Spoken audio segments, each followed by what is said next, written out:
How's it going? It looks like I'm live. So yeah, folks, this is another one of my random live streams. I just got back from town. I was beachside having a cup of Java. And for those that know me, I'm not really a Java drinker, but it does give me an excuse to ride my bike down to town, Ganges, and sit in front of beachside and have a small cup of dark roast. And they actually have really good Java there. I'm actually a tea drinker, but their Java is so good. I have a small dark roast uh, coffee there, and they're so nice. The staff there is so nice and so helpful. And they, as soon as they see my bike pull up in front and park, they already have my Java ready, and they actually put my name on it. And today she put a nice note on the side of the on the coffee jacket. So I thought that was really cool. So Beachside is a kayak and paddleboard rental place, but they also have Java good coffee in there, and they sell vitamins and things like that.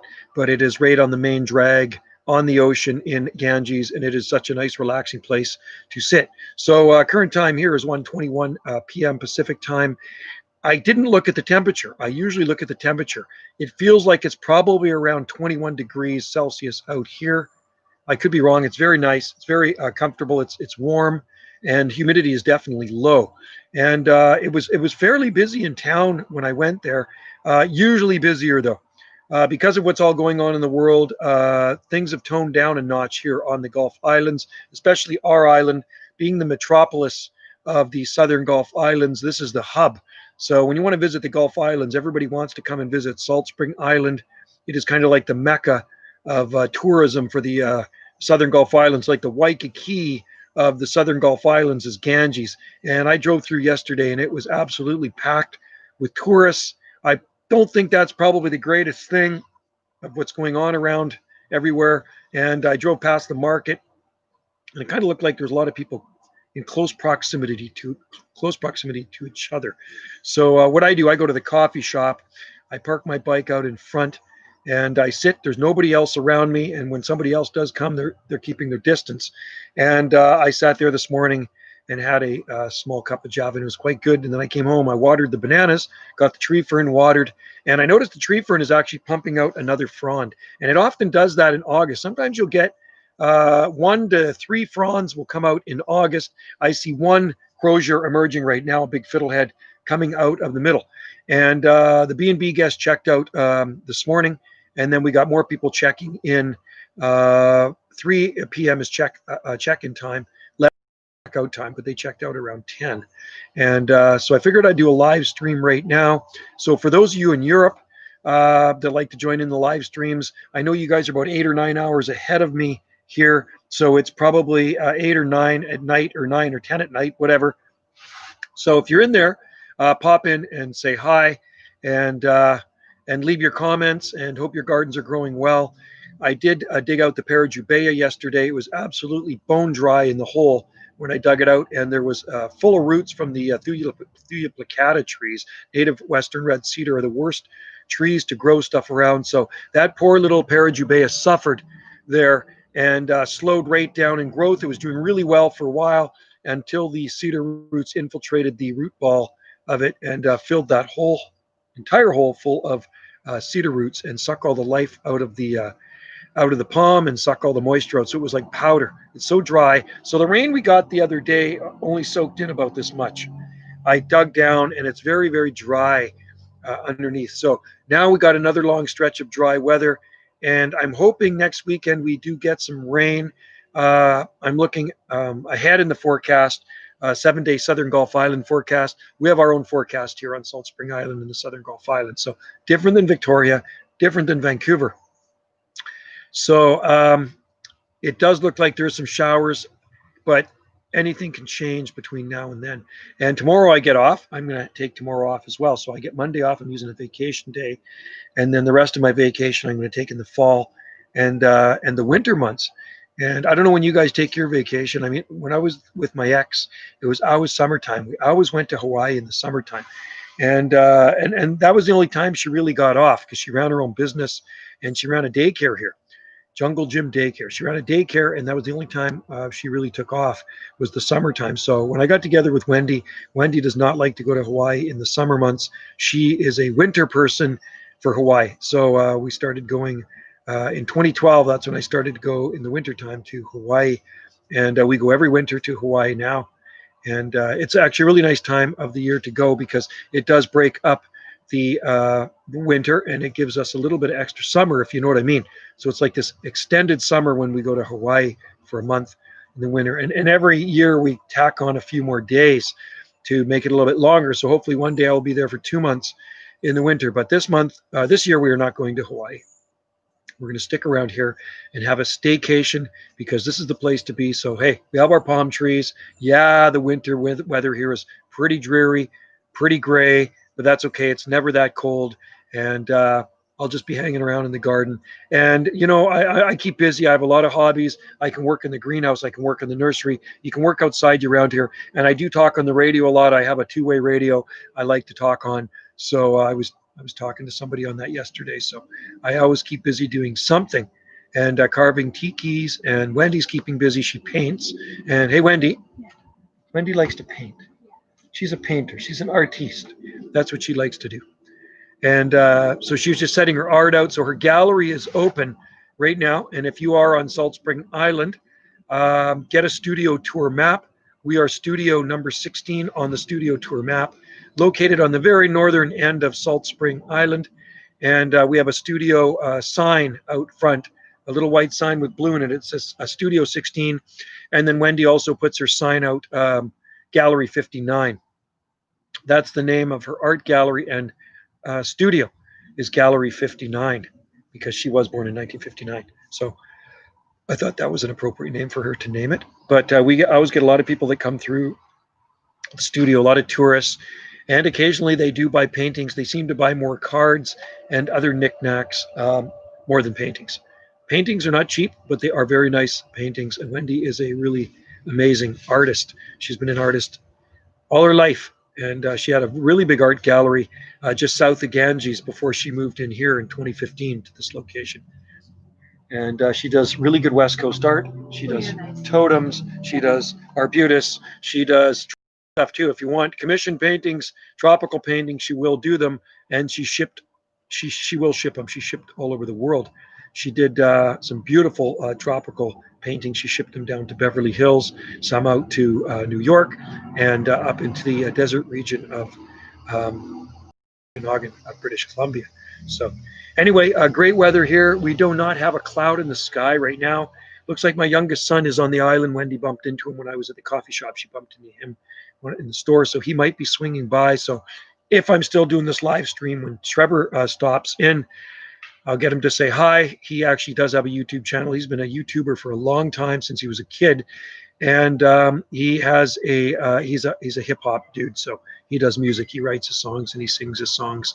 And he has this music channel called Blue Naughty, BLUENOTTI. I don't know what that stands for. But anyway, yeah, his videos get quite a few views.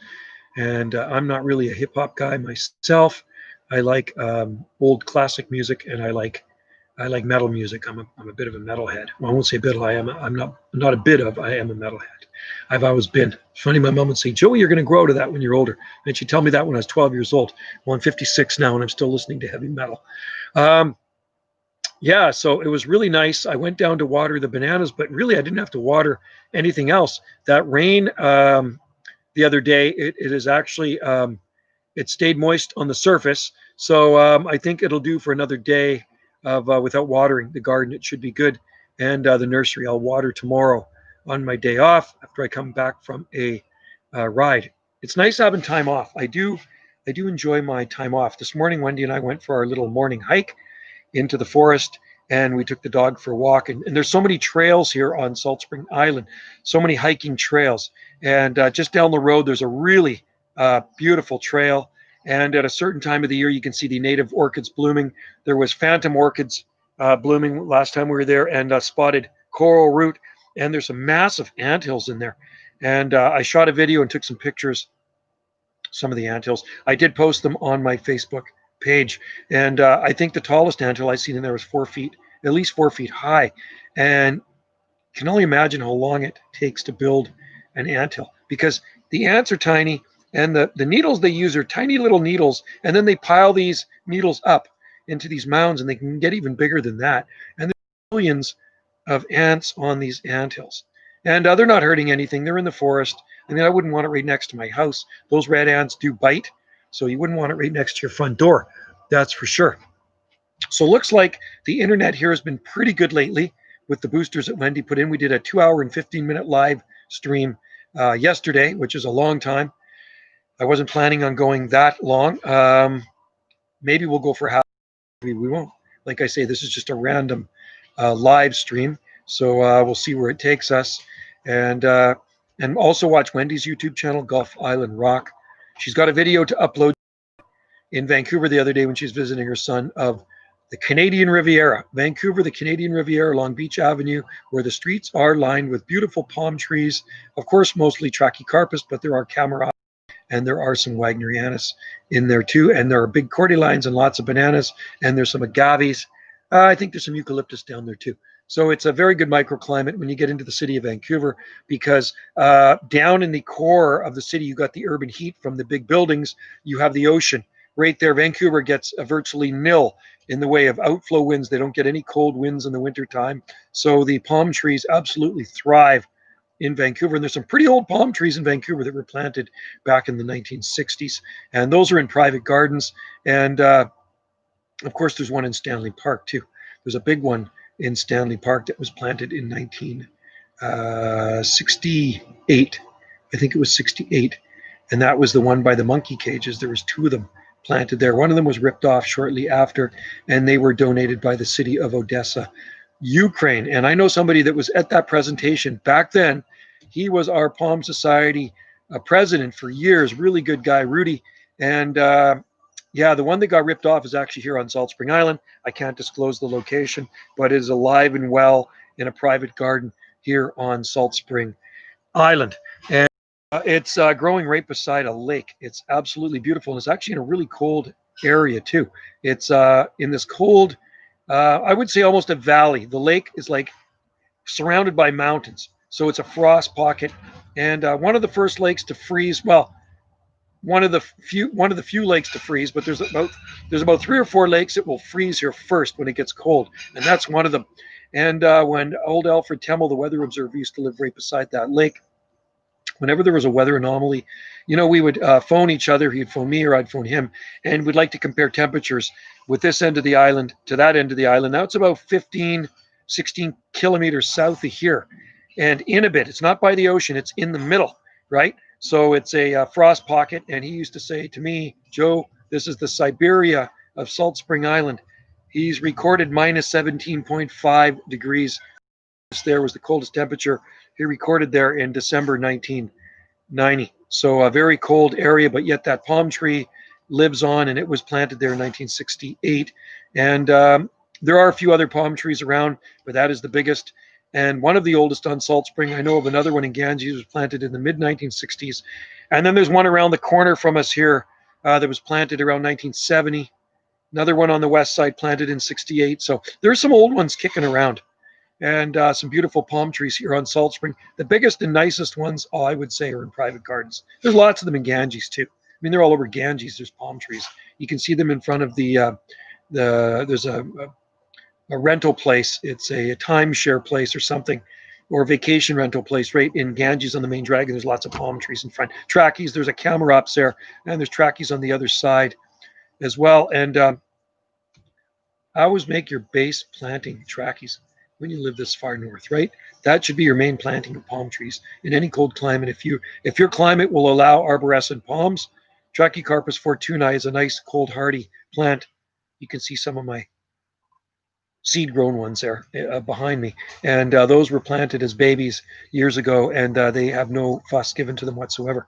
Those are on their own, survival of the fittest, and really you should never have to fuss over a Trachycarpus palm when you live on the Pacific coast of Canada. If you live inland from the ocean, like I say, and I always say, they are going to need help in the winter months. And farther inland, they're going to need to be boxed in, and you're going to have to use heat with them. If you don't, you can kiss your palm tree goodbye, because they do have a cold threshold as well. They can only handle so much cold. Palms are hardy palms can only take so much cold.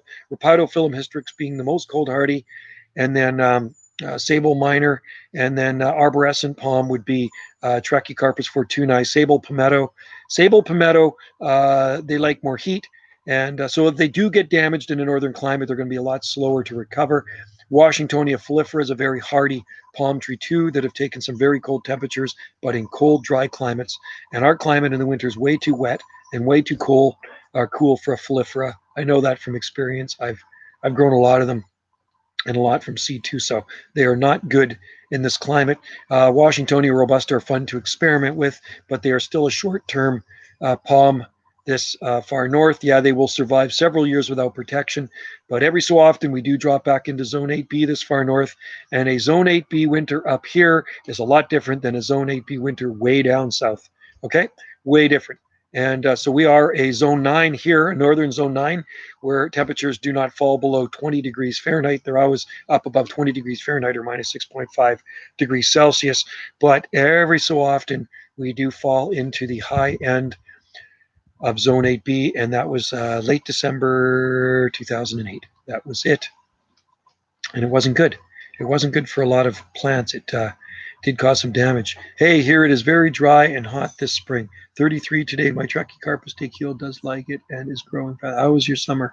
Also hot and dry. Greetings. Yes, Oswin. Yeah, very warm here and just nice. I mean, we had quite a bit of heat the last couple of weeks straight. Lots of days up into the 30s on our island. Here we only hit 30 was our hottest, and nighttime temps were around 18 degrees Celsius. I'm right near the ocean here. Right now it's feeling about 21 degrees. I didn't look at the weather station. I usually do. Humidity is usually running around 50, 52% humidity. I know you guys are having a heat wave right now. This weather I love, Oswin. I like this weather right now. It's absolutely perfect and good for the garden. Everything grows very well here, and all the palms are liking it. And we grow sables and butea, and we grow jubaeas and camedorias, and we even have Washingtonia in the ground too, and a whole bunch of different palms and yuccas and exotica. Eucalyptus trees, they're no problem. We have a lot of big eucalyptus trees here in the garden, but needle palms too. And the needle palms, yeah, they're slower this far north, but they still grow very well in the garden, and the sable minors as well. So with that 33 degrees Celsius you're having there today, your heat-loving plants will absolutely love it. We have other members that join in from the Netherlands. We have Natasha and Martin. They were in here yesterday when I was doing a live stream. They're regulars that love to join in and comment. And Netherlands is a nice sized country, so there's lots of good growing areas for palm trees in the Netherlands. Last night, low temp was 23. Yeah, that's pretty warm. I think we had one night. I think our highest temp was around 20 during the heat here. Like I say, I'm right next to the ocean, about 900 feet away from the beach. But inland on our island, they probably had 23 for lows, and they've had many days up into the 30s where they grow the commercial olives and they grow the commercial figs in the vineyards here. It gets a lot hotter, but they are in the center of the island, down on the south end on a slope, and it soaks up the heat there.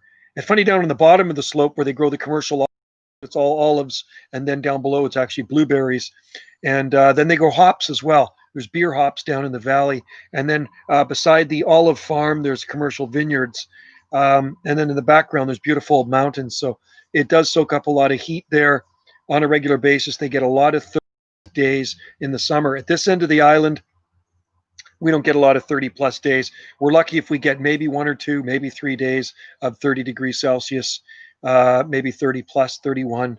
But it's quite nice at this end of the island. I like it because we are really ocean influenced. We're a very narrow chunk of land up here. We're on the point of the island, and so we got the ocean right around us, the Pacific Ocean, and the air. I can really feel it when I'm riding my motorbike too. I feel all the hot spots and cool spots. Our town is blocked by native warriors for the past week. Over 100 police. What? Burning what? What are they doing? Burning tires. That is really, wow. That's crazy. Wow. Yeah, we don't have any native. There are no natives on our island, I don't think. I don't think any natives lived here. They've never really lived on our island. They live on the big island on Vancouver Island. They came here. They actually own a reservation down on the south end, but nobody lives on the reservation. It's this massive chunk of land, and anybody just can hike through it. I've put signs up there, park signs. We installed two big signs, one at one end, one at the other end, and it runs all along the ocean. So if you ever come to Salt Spring Island, you want a beautiful hike, you go to the native reserve down on the south end. But throughout history, the natives have come here to hunt and fish, but they never lived here permanently, I was told. And you can see where they were. You can find their arrowheads on the beach. I found arrowheads on our beach, and different tools and implements that they used. There are petroglyphs here on Salt Spring Island as well, but there's no natives that actually live here. Yeah, there's nothing here, and there's going to be no road blockades here. Maybe the odd hippie that's going to block a logging truck. That has happened before. We have hippies here, okay? There's hippies on Salt Spring Island. Lots of hippies, especially down in the south end. I call them, they're earthy people. Earthy, but or the same thing, hippie, earthy person. So we have a lot of hippies here on Salt Spring Island. So they're not going to be burning tires, and they are eco-friendly people. And burning tires is a very bad practice. I mean, we used to do that years ago to start a fire. You'd throw a tire in there, but now you would never think of burning a tire. It's just not good for the environment. But yeah, that never goes on here on Salt Spring Island. People do clear cut. People do log here on a regular basis. I see logging trucks every day. And I think the last protest was probably in the early 2000s. I think 2000, 2001, people were chaining themselves to logging trucks and stuff like that. So I can't be bothered. You know what? We all use wood. We all use lumber. My house is built out of wood. People spend money. The old currency used to be made out of wood. I mean, money, paper money. The paper came from wood, right? Pulp. Toilet paper comes from wood. And most people's coffins, if you don't get cremated, are made out of wood, right? So you can't be hypocritical. And these people that are blocking clear cuts and this and that, they live in a house. What do you think was where their house was, where it stands, right? There used to be a forest. Before they built their house, there was actually a forest where their house was. And these are the same people that protest logging. So I could never waste my time protest anything. I think a lot of these people are professional protesters. I don't know. Maybe they don't have jobs. Maybe they get paid to protest. So that's my opinion, and I'm voicing my opinion. I think that's a waste of time protesting. I know a lot of people were protesting the big pipeline too. I don't know how that went, but I don't have the time for that stuff. Really, I just think it's a waste of time protesting, walking around with a big sign and causing problems, right? And riots, these people that cause riots and stuff, that's absolute nonsense. I'd rather just be in my garden, enjoying the plants, and just enjoying nature, and enjoying our island. And this is a good place to be with all what's going on in the world. It's like when you're on Salt Spring Island, you've entered the vortex, kind of center of the unknown universe. And there's actually a big sign when you get off the Fulford Ferry, like a bill right at the head of Fulford Harbor, and it says, "Welcome to Salt Spring Island, the vortex." And then there's also bumper stickers that people used to have on their back windows and their bumpers. Salt Spring Island, center of the unknown universe, or of the known universe. What's going on, Miss T? Going to the studio. Wendy's going to do some painting. I wish I could do a live stream out there and show you some of her paintings. I think some of you have probably seen her painting. She is a really amazing artist. So, and she does like to paint. She actually painted me a picture of some bamboo once. I gotta find that. I don't know. It's not my man cave. It might be in one of the outbuildings. We have some outbuildings here, so it could be in one of the outbuildings. But she does some really nice tropical pictures, and I like palmy things. And she does skateboards. The last couple of years she's been painting skateboards, which is really cool because my two sons are skateboarders, right? And they're still skateboarders. My oldest son has been skateboarding since he was a kid, and he was a sponsored skateboarder, and he'd go into all the competitions, go to all the skate parks. Whenever we went traveling, he'd bring a skateboard with him, and he would skate different areas, Southern California, Hawaii, Oregon coast, Washington, blah, blah, blah. He would skate them. And so he would discard his old skateboard decks, and I saved them all. Me being a bit of a scrounge, right? I saved all his old skateboard decks, and I stacked them up. So I got the stack of Ryan's skateboard decks, and I just had them sitting in our basement, kind of like there's the joists, and it's a rock basement, right? It's got a rock floor in it, and that's where I work out. That's where I have one of my gyms down there. It's nice and cool on a hot summer day. So in the rafters between the joists, I got all these skateboards stacked up. There's probably 20 of them there, right? And Wendy looks at these things one day and she's, what are you going to do with those? I says, I don't know. I'm just kind of saving them. She says, well, maybe I could paint those.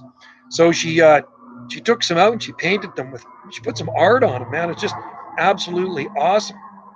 And it's funny when my kid buys those skateboards, or when he was sponsored, he got free skateboards, and they came with beautiful designs and murals on the bottom of them. And within the first half hour or so at the skate park, he would have grinded those off when he's grinding the rails and stuff like that.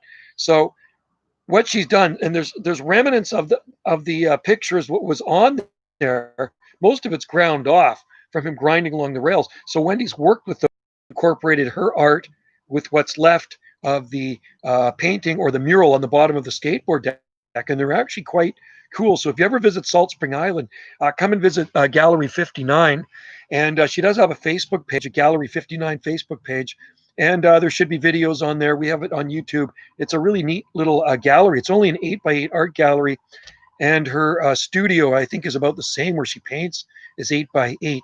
And at her last location, south of Ganges, she had quite a big art gallery, a very big art gallery, Monterey B&B and Starry Night Art Gallery.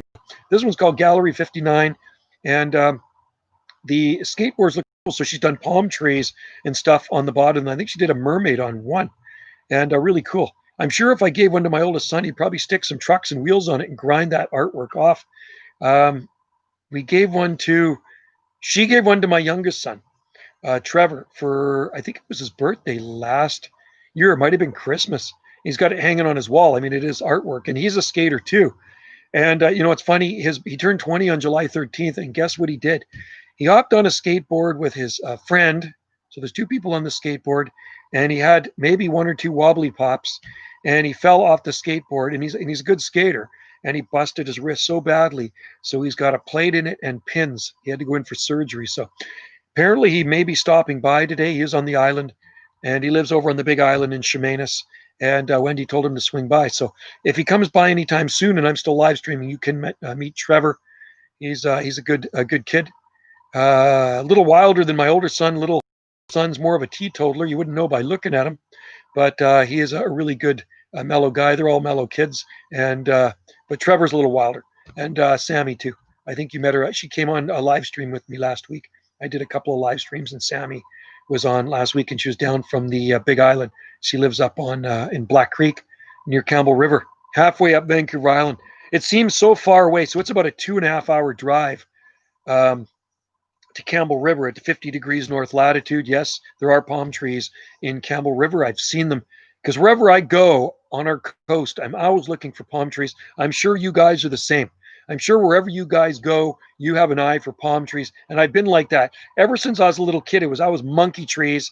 And then as I got a little bit older, it was palm trees. I'm always looking for palm trees. Once I knew palm trees grew here on the coast, then, I always got one eye open for palm trees, one eye on the road. And I'm a really good palm tree spotter. And I've spotted palms in the most inconspicuous areas. It's absolutely crazy. People will be, I'll be driving with somebody, and how did you ever see that palm tree growing there? It's hiding behind some bushes, and you see a frond sticking up above like a big laurel hedge or something, right? And so it's fun. It's kind of fun to palm spot. It's kind of like Easter egg hunting, but you're palm hunting, right? And I'm sure a lot of you people are the same way. It's kind of an addiction, right? Growing palm trees, an exotic plant, really is an addiction. And it's actually a very good addiction too. It's a really good, healthy hobby, and I'm glad all you guys are into it. And it's nice to see a lot of younger people getting into palms. I wish I was a lot younger when I got into palms. Like I've always liked them since I was a little kid, and I grew them when I was younger, but not outside. I didn't actually start growing palm trees outside till the mid 1980s. All right. So I was around 21, 22, somewhere around there when I planted my first palm trees outside. And it is a really good gardening addiction. I'm growing my Fortuna in horrible rock soil. Yeah, well, you know what? Some do and some don't, GD Gardens. Those ones behind me right there are actually growing in native soil. Very poor, dry, rocky sandstone. And some do really well and take off, and others will sit there and stunted like a bonsai palm for decades. I am not kidding you. I got one growing down at the very far end of our property, at the very far end of our driveway. We have 3 driveways. And at driveway number 1, in 1997, I stuck a seedling off to the side of the driveway in native soil. It might have been the summertime or the spring. It might have been the spring that I stuck this palm tree seedling, Trachycarpus fortunei seedling that I grew in that off to the side of the driveway. And I stuck it in there and I totally neglected it. It is 100% neglected for 23 years. And it is absolutely flawless. It's big. The trunk is taller than me. It's got fronds from top to bottom. It absolutely took off. So there's something in there that it likes. And then I have other ones that are growing in rocky soil and they just sit there. 30 years, 4 feet of trunk on them, doing nothing. You know what I mean? So, but this one is just absolutely growing crazy. We live on a very rocky soil here. And like I say, when you see those trees, see that big tree up there? That's Arbutus Mensasia. Those trees thrive in poor, dry, rocky soil. They do not like to grow in good soil. They need extremely fast draining soil. Let's put the thing there so you can see more of the palms. They grow in a very fast draining soil. So wherever those grow, the soil is actually pretty poor. But I'm guessing there's probably minerals in that soil. So the palm maybe thrive off the minerals. Because look at how beautiful these palms are. You don't see any brown ends on them. They've never been winter damaged, and they are absolutely flawless. They get top dressed with manure and stuff like that, and mostly leaf clippings, leaf mulch, and grass clippings in the fall. Try Pinus strobus, eastern white pine. Oh yeah, it'll work here for sure. You know which one we have? We have a Mexican long needle pine. It's beautiful, long needles on it, like that. I've had it for about a decade. It's in a planter. It never comes in. It always sits outside. The thing is, I don't know where to plant it because it's going to get really big. So I'm hoping the planter kind of stunts its growth and it becomes more like a bonsai. It's probably about maybe 4 feet tall, maximum 4 feet tall, and it's in about about a 12, 13 gallon planter, something like that, like a decorative planter growing in front of our accommodation. And the sago palms are flushing right now. The We have 2 Sago Cycas revoluta growing in front of the accommodation. And I looked yesterday. I said, Wendy, these guys are flushing. They're sending out some fronds, which is nice. And I think it's because I did hit them with some palm food and I did hit them with some Miracle Grow. And the Miracle Grow really does help. I love the Miracle Grow on the water on the hose. It's so easy to use, right? And you want to fertilize stuff easy, get the one that hooks up to the hose. It's absolutely perfect. And there's no fuss, right? You just flip it over to feed, and you can feed your plants that easy, or you can flip it back to water if you just want to water your plants. So I'm just praying we get some more rain. And like I say in the forecast, I'm seeing some for next Saturday, and that would be just absolutely awesome. I don't care if it rains on the weekend. At this time of the year, we do need rain. So we got 20 millimeters of rain already this month. In July, we had the only rain we had was at the early July. We had 12 millimeters, and so 20 millimeters is 25 millimeters is an inch. So still not quite an inch yet. So maybe we'll hit an inch of rain for August, which will be just absolutely awesome, and it really makes the garden happy. I can see the plants have just perked up. There's even drought tolerant plants start to wilt here, like Buddleia Davidii is a pretty drought tolerant plant, but here in our garden they wilt. Try Thrinax. No, I've never tried Coco Thrinax or Thrinax campestris. I'd like to get a Thrinax Canthocoma, I think, or a campestris. There's a guy, GD Gardens, a friend of mine, that has a Thrinax in his garden in Victoria. It's been there. I'm sure he's had it for 15 years, and I believe it is fully hardy where he is. He also grows Brahia edulis, Brahia armata, huge Jubaeas, Butias. Oh, you should see his garden. It is absolutely unbelievable. He's got a mature grove of Trachycarpus wagnerianus palms with one male Trachycarpus fortunei in the middle of it that he planted in 1984, right? So they're big. And it's funny, his garden was featured on our 2020 Palm Society calendar. I should get it and I'll show you. And his garden's covered in snow. It's during a snowfall and his waggies are covered in snow. You should see this guy's palm garden. It will blow you away. He's been growing palms a long time and he's a good friend of mine. And next time I'm over there, I'm going to go stop and see his place, shoot a video. Just wait here. I'll grab the calendar. I don't think I've showed you this calendar. Okay, let's see what we have here.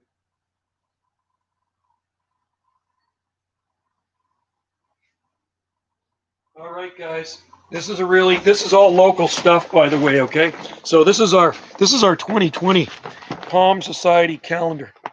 I've been a member of Pacific Northwest Palm and Exotic Plant Society since the 1980s. There's the front cover right there. So these are all local gardens in Vancouver and Victoria.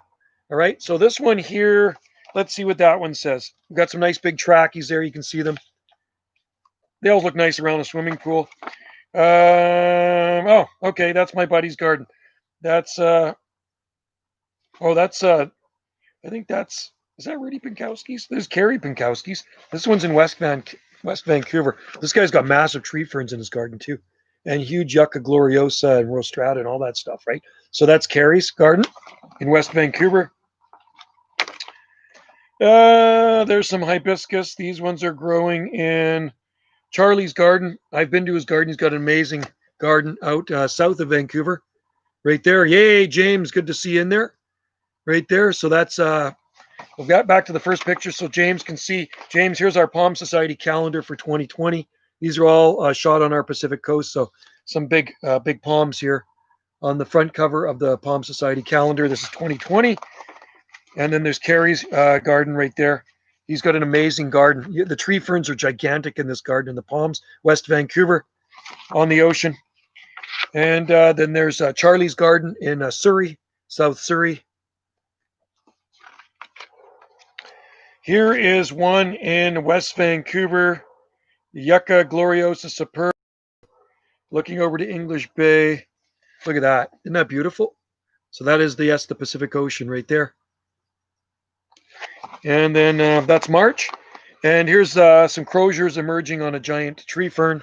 There's a man fern, Dixoni Antarctica. And that's in Vancouver. That is John's garden. And actually, I think he's in Richmond. So that's Dixoni Antarctica unfurling new fronds. And then here is Carrie Pinkowski's garden. Pineapple lilies in bloom. Right there. He's in West Vancouver. He's got an amazing garden. It's zone 9 there. And then here's some cactus in bloom in John's garden. Vancouver. That is June. And then we have, what is this one here? Echium. There's an Echium with a butterfly on it, on Texada Island. So that's a northern Gulf island far north of here. Right across, that's a swallowtail. And Wendy's mom lives on the Sunshine Coast. And that's right by the Sunshine Coast, Texada Island. It's a huge island. Here's Carrie Pinkowski's tree ferns. Check out that, man. Isn't that amazing? And the big palms in the background. Lots of big tree ferns. He's right on the ocean there. His house is a multi-million-dollar estate. And he's got an amazing tropical exotic garden there, subtropical garden. Lots of tree ferns, lots of palms. And here's another one here out in Abbotsford. Got some yuccas right there. And that is for September. Yuccas and succulents. This one here is October. And this is in Vancouver. John's garden in Vancouver. So you got some fall color and you got some palms. Pretty cool. And then look, what do we have here? We got some citrus. This is hardy citrus growing outside. This is a flying dragon in, whose garden is that? Pam's garden. It's interesting because we have flying dragon behind us right here. It hasn't produced any fruit yet, but you can see the size of the fruit on this flying dragon. And these grow outside permanently. Here, that's citrus. There's some nice citrus here on Salt Spring. Here is a bottle brush growing in a Vancouver garden, Clistamon. Isn't that beautiful? That's a bottle brush from Australia.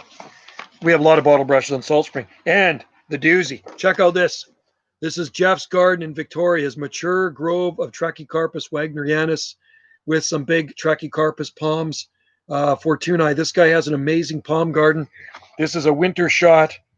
And it looks awesome. You can see the big butia there as tall as his house there. And he's got a huge jubaeas and more butias and brahias and thrinax and sables. He's got just unbelievable, this guy's palm garden. He's a very serious palm grower. He's been growing palm trees in this location since 1984. I've been to his garden a few times.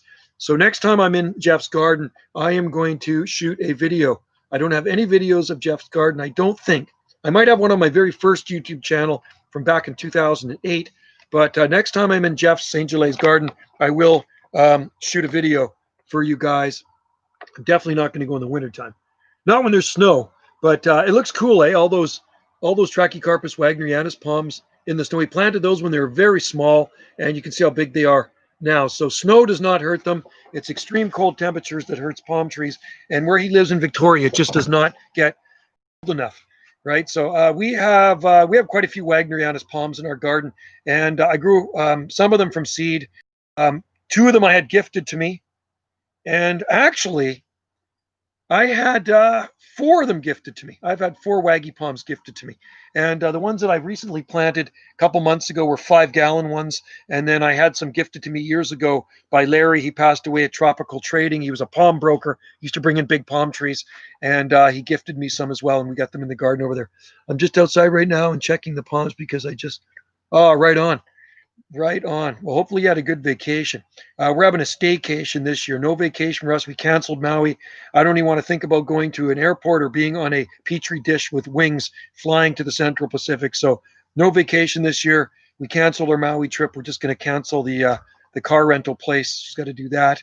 And but we got the condo booked for the following year if everything's okay.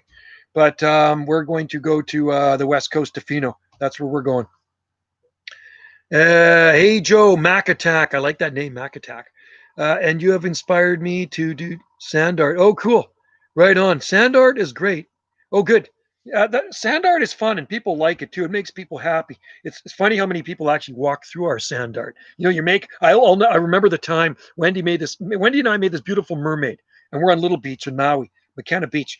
So I went up to get the camera, and of course, by the time I got back, this guy had walked through the entire length of the mermaid, and it was a big mermaid. It was probably maybe 13 feet in length. So he walks through the mermaid, just oblivious to it.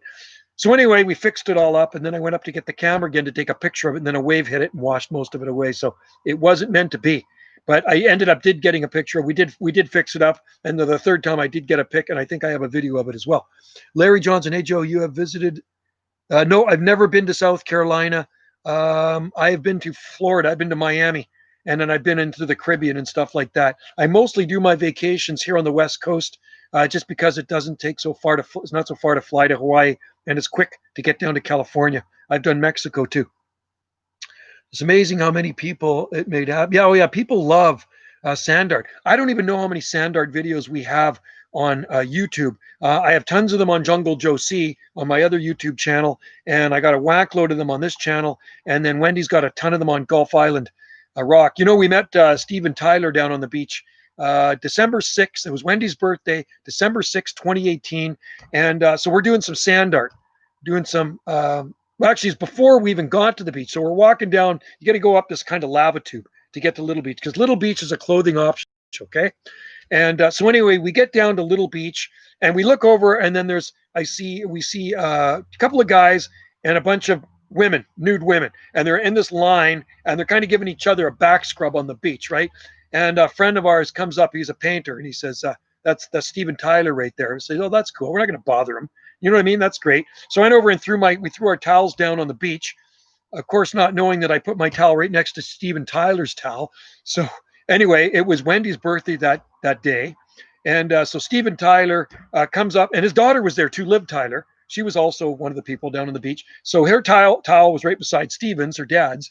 And so I put my towel down. Steven comes up and he says, we were making the sand art. That's what it was. And he came over and he stood up in front of our sand art. And Steven says, man, that is really cool. Really cool sand art, sand creation you guys are doing there. He says, I got something for you. So meanwhile, his little Yorkies, Sundance, Butch Cassidy and Sundance, or little Yorkie terriers, run through the sand art, right? And so I'm ready to patch up the dog prints. And Wendy says, no, leave them. Those were Steven Tyler's dog's footprints. So I got a picture of them. And I got a video of it as well. But anyway, so Steven comes back with a shovel, little shovel. And he says, you guys can use this for your sand art. So anyway, I go back and he didn't have any clothes on, neither did his daughter, and super nice dude, super chill, laid back dude, because he's got a place on Maui, right? So he's not too far from McKenna Beach. And I said, Steve, it's Wendy's birthday. Could I grab a pic with you with her standing with you. And he says, yeah, sure. I says, well, put your pants on first, right?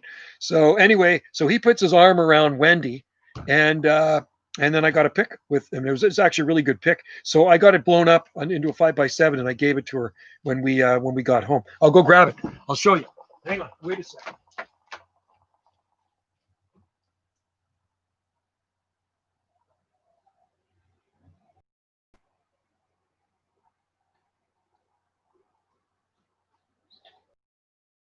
So here it is, and I put Aloha in there too. I got one there, Aloha. So there's Wendy and Steve and Tyler on Little Beach, and yeah, she was topless, but she was hiding her coconuts behind Steven there. So anyway, I thought it was a kind of a cool pic. So there's the rocker from Aerosmith, and actually I've seen Aerosmith in concert back when I was a teenager in Vancouver, and they rock out pretty good. So when we were there 2 years ago, that was the same year. That was the same year. We went to the Maui Arts and Cultural Center to see some concerts perform. And of course, we saw Willie Nelson, we saw Lucas Nelson and all that stuff. I'm not really a country music person at all, but I did like Willie Nelson and his son. They were really good. We saw 8 different bands that night. But about a week and a half later, Steven Tyler was playing, right? But we had to go back before that. So Wendy was really upset, and it was only $20 for tickets to see Steven Tyler, and he would have done all the Aerosmith songs and stuff like that. And I'm pretty sure, yeah, I think it's on YouTube. You could probably watch that at the Mecca. He's a good performer. He puts on a really good show. But anyway, he was a really chill dude. And you know what? You can actually see our sand art. If you look closely here, if you look closely at this pic, you can see the sand art behind Wendy and Steven there. So I thought that was a really neat pic. And I got some pictures of his daughter too as they were walking away, and she was really cool. Liv Tyler was really nice, and I chatted with her for a little bit. And then as they left, he put his big hat on and stuff like that.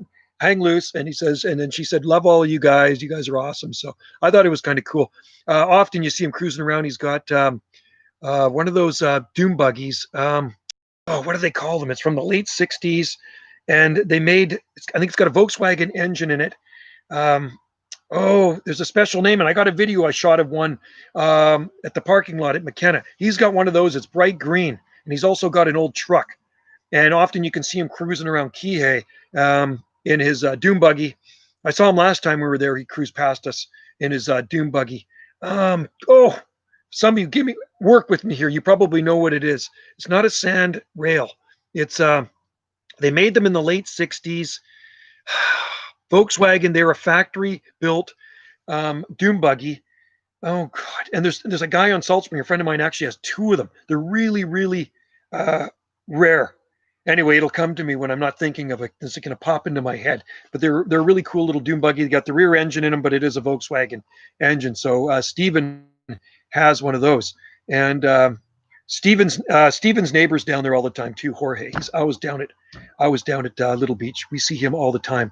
So actually, I think I got a video of him working on our sand art. He was doing something on our sand art after we finished it. He added some stuff to our sand art.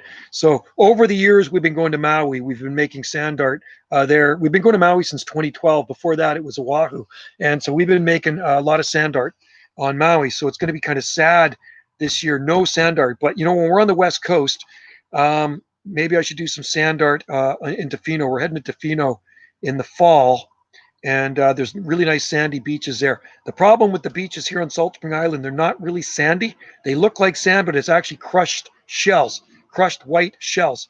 So they look like this white sandy beach, but it doesn't stick together like sand. So not really good for making sand art here.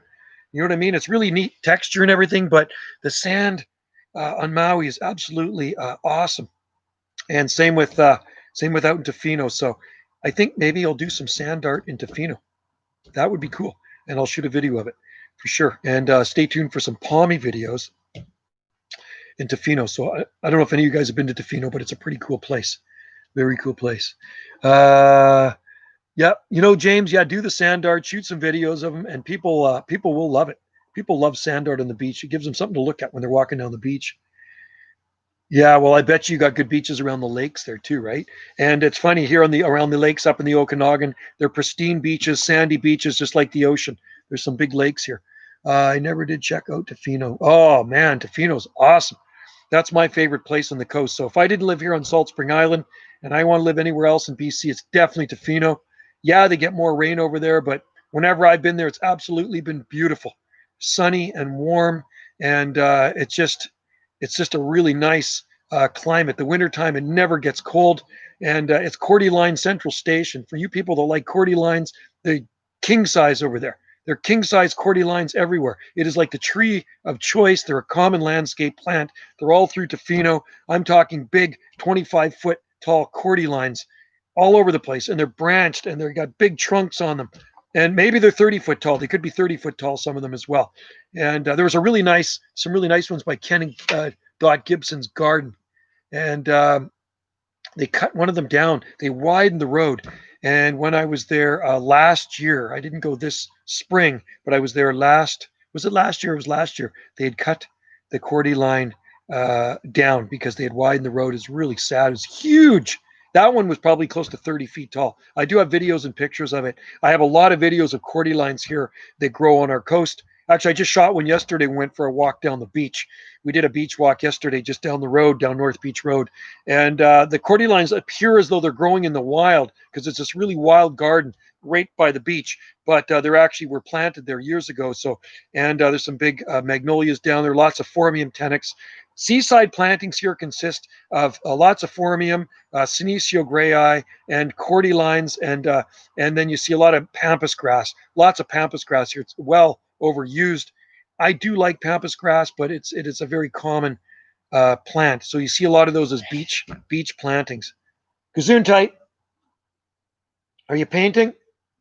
Wendy's painting over there. She's painting up a storm. So it looks like we got a good connection right now with the internet. It's working really well. I'm really pleased with the boosters that Wendy put in there. So we're 51 minutes into this. Yesterday we did a 2-hour and 15-minute live stream, and it did not crap out once. Isn't that amazing? So if there's any Europeans in there, join in. I know we got somebody in the Netherlands, and I don't know if Martin or Natasha's in there. Usually we have somebody from Poland, Michael, jump in. Lots of UK people, lots of people, well, a few people from Ireland. And did we have Norway in there? There might be Norway and Russia have jumped in there before. So yeah, this is just another random live stream. 31 and a lot of humidity. Yeah, it's in the lower 20s here, and humidity is really good. It's like maybe 50%. It's maybe even lower than 50%. It's really nice. I was out for a bike ride this morning, motorcycle ride, and it feels absolutely beautiful. So we have people checking into the accommodation. Wendy just cleaned the room. We had people check out, and we got people checking in. She is booked up solid. This gal, she opened up the B&B early July, and she's been booked up. It's been a busy time at the B&B here. 35 here in Niagara Falls. That's too hot for me, Mac Attack. I would have a banana attack if it was 35 here. That is really, really hot. Yeah, with the humidity, it's crazy. We've had one day of 30 here at this end of the island. They've had many days of 30 plus in other areas of our island, and they can have that there. I like it right like this. This is a really nice temperature. It's so comfortable here. You're not sweating. Nice and dry. And I'm not really in the mood for a beer. I did have one yesterday. It's got to be a little warmer for me to have a beer. Yesterday we were 20. I think we got up to close to 24, something like that. We maxed out. I think it was 23.8, something like that. And today's going to be probably about the same. Cafe de Casual. Things are doing well. How are things in the UK? Oh, yeah. Oh, the banana beer was awesome. That's what I forgot to get today when I was out. I was out on a bike ride. You know what? I might go for another bike ride after and pick up a banana beer. They had it on sale for $1.99 a can, and the last time I went back was $3.25 a can. But it's actually banana bread beer, and it is really good. It does have it's made with real bananas, and it's very good. So if you can find it, try it. Banana bread beer, and it does taste good on a hot day, and even better in a frosty mug. Right now I'm drinking some Sneaky Weasel. I'm not a beer connoisseur. I like light, kind of weak beer. I think most Canadian beer, the weakest stuff is about 5%, I'm pretty sure. And Molson Canadian, my buddy Hal, drinks nothing but Molson. He is such a Canadian, hardcore Molson Canadian fan. He's got a Molson Canadian patio umbrella. He just got a new one. His bar is all set up Molson Canadian. He's got retro Molson Canadian. I gave him a Molson Canadian beer bottle, a retro one, and he's got that up on by the bar, and then he's got lots of Molson Canadian memorabilia around his bar. And you open up his bar fridge, he's got a full-blown bar. It's Hal's Saloon. It's where all the bananas grow.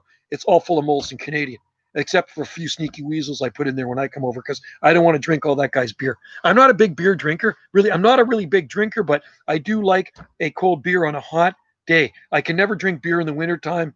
No, unless I'm on Maui. Okay, you'll never see me drink a beer on a winter day here. I'd rather have a hot glass of tea or a hot cup of tea or some hot chocolate or something.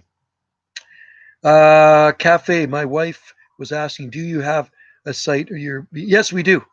We're on booking.com too.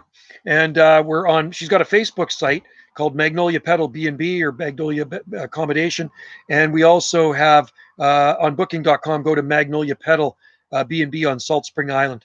And you can see it and you can see all the pictures. It's a best time to come is spring and summer. We do have people come in the winter months as well, but I think it's best to come when the weather's nice. You're going to come in the winter time, it's going to be your good chance you're going to get rained out or you're going to have a lot of gray skies, right? But we do have people stay here. We had people here January, February, and then Wendy closed it down because of what's going on. And then she decided to reopen it up because everybody else was opening up. So she opened up the beginning of July, and apparently she's booked up for August. And she's constantly getting bookings. And you're more than welcome when people stay here. Come and see the gallery. She's got a gallery and a studio, and you can see all her artwork. And you're more than welcome to tour the gardens. It is Magnolia Pedal Accommodation and Exotic Gardens. And you have your own lanai to sit on out there, surrounded by palms and exotica, 100-foot eucalyptus trees, bananas, tree ferns, and lots of palm trees and citrus. There's lots of citrus down there too. So. And when you step out the door of that B&B, it's like you're 1,500 miles south of where you should be. Every day of the year looks the same, folks. It's always green.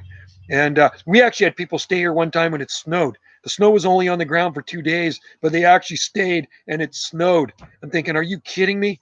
They came here on a snowy day, but it was actually kind of cool because there was snow on the palm trees. Yeah, you would like Wendy's art. She's a very good artist.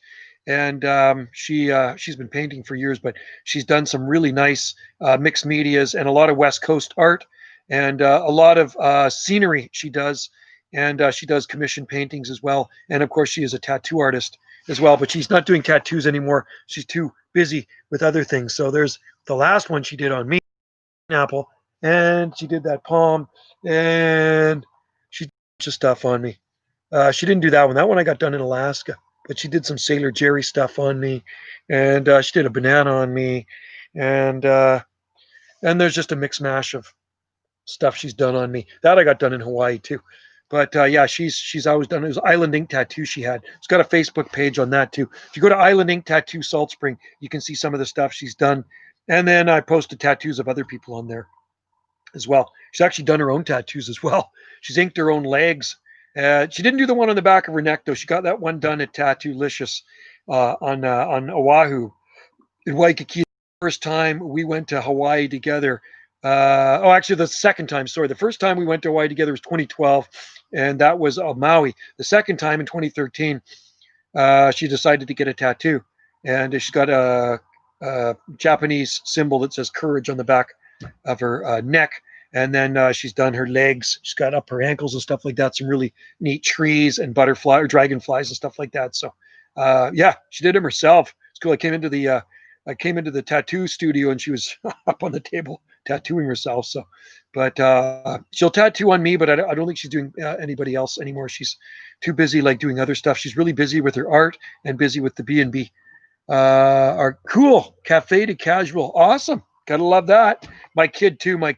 My youngest kid's fully sleeved up, and my oldest kid's got tats too. He's had tats for years. He got those done in Texas, and my youngest son's got them done in New York. He's got them done in Victoria, and he's got them done down in Atlanta, Georgia.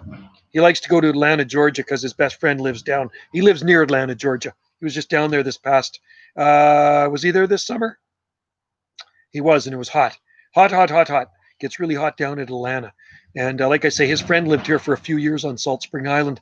and absolutely loved Salt Spring. Went to school up here, but he had to move back to Atlanta, or near Atlanta. But yeah, so my son's got connections with Atlanta. Actually, I think he shot a video down there too. He shot one of his latest music videos down there in Georgia. So he likes it. The heat was probably a little bit too much for him, but he has a good time down there. And he did not like the heat in New York. I remember him messaging me on Messenger, and he said, "Dad, this is the worst heat I've ever experienced." He said it was very hot and humid, and it was not good.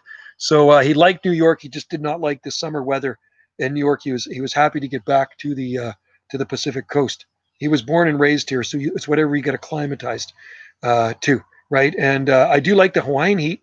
Hawaiian heat's pretty awesome stuff too. I never really find it to be too humid. You get the odd humid day, but humidity is not too killer there for me. And the heat is nice too because you got the trade winds blowing. Do we have any wind here today? Very slight breeze. I always look at the tallest trees here. See, the wind goes over top of us, goes way over top of us here on this ridge, right? And there's forest all around us here. And I look up top of those 100-foot tall eucalyptus trees, and I can see the wind just moving the leaves ever so slightly. On a really windy day, they'll blow a lot more, but it never gets cold in the winter here. We don't get like the cold winds. Sorry, we don't get the cold winds in the winter to desiccate the leaves. Thank God. Where I used to live on the mainland, about 30 miles southeast of Vancouver, the winds were so cold and so drying in Zone 8A/8B. You'd never get eucalyptus trees. There's no such thing as a tall eucalyptus tree like that in Langley. They freeze down to the ground. Every few years, they would freeze down to nothing, to a stump, and then they would come back up again, and then they'd freeze down again. I had mountain gums behind my house, and I think the tallest they got was maybe 15 feet or so, and then they would freeze down to the ground and come back. So it'd be like coppicing them to a stump, and then you got stems. You got multi-stem eucalyptus tree. So these are single trunk ukes, 100-foot tall, big trees, and they're right out the front of the B&B door. So when you step out the accommodation door, that's what you're seeing. You're seeing big eucalyptus trees, and they're peeling bark right now. They're super messy, but the bark is nice. I gather up the bark. Wendy gathers up the bark. We fill up the wheelbarrow fulls, and we throw it on the pathways through the garden. And you walk on that stuff, and it smells really nice. So you smell Vicks. That's what it smells like. It smells like Vicks vapor rub. And we have them in the farm stand out there. I did 15 bundles yesterday and put them in Wendy's roadside eucalyptus stand. And people come and buy those. You and Wendy cruise at all? That's one thing I miss. Cruise, like cruise ships. I've been on 4 cruises. I've been on 4 cruises. Wendy's never been on a cruise. And I don't know if I'll ever go on a cruise again because of this. You know what I mean? I love Alaska cruises. Alaska cruises are my favorite because when going to Alaska, you don't have to fly anywhere. I take the ferry from Salt Spring to the terminal south of Vancouver. It's 15 miles or so south of Vancouver, 20 miles south of Vancouver, and then get to the cruise ship terminal and hop on the cruise ship, throw my luggage in there, and away we go. And it is absolutely awesome. Oh, I know she would like, and the food. No, I think Wendy would like a cruise. You know, my mother-in-law, my past mother-in-law was married before, and she didn't think she would ever want to go on a cruise. So all the kids, my ex and her brothers chipped in. We all chipped in and paid for her cruise for her and her husband. She didn't think she'd ever like a cruise. She says, "No, I'm not interested in going on a cruise." Well, guess what? She had the time of her life. She loved the cruise. And she would have loved to go on another cruise. She unfortunately passed away. I think she passed away a year and a half ago. But she had the time of her life on the cruise. There's lots to do on a cruise ship. Once you're on the cruise ship, everything's paid for, okay, except your booze. And I'm not really a big drinker, so I don't really care.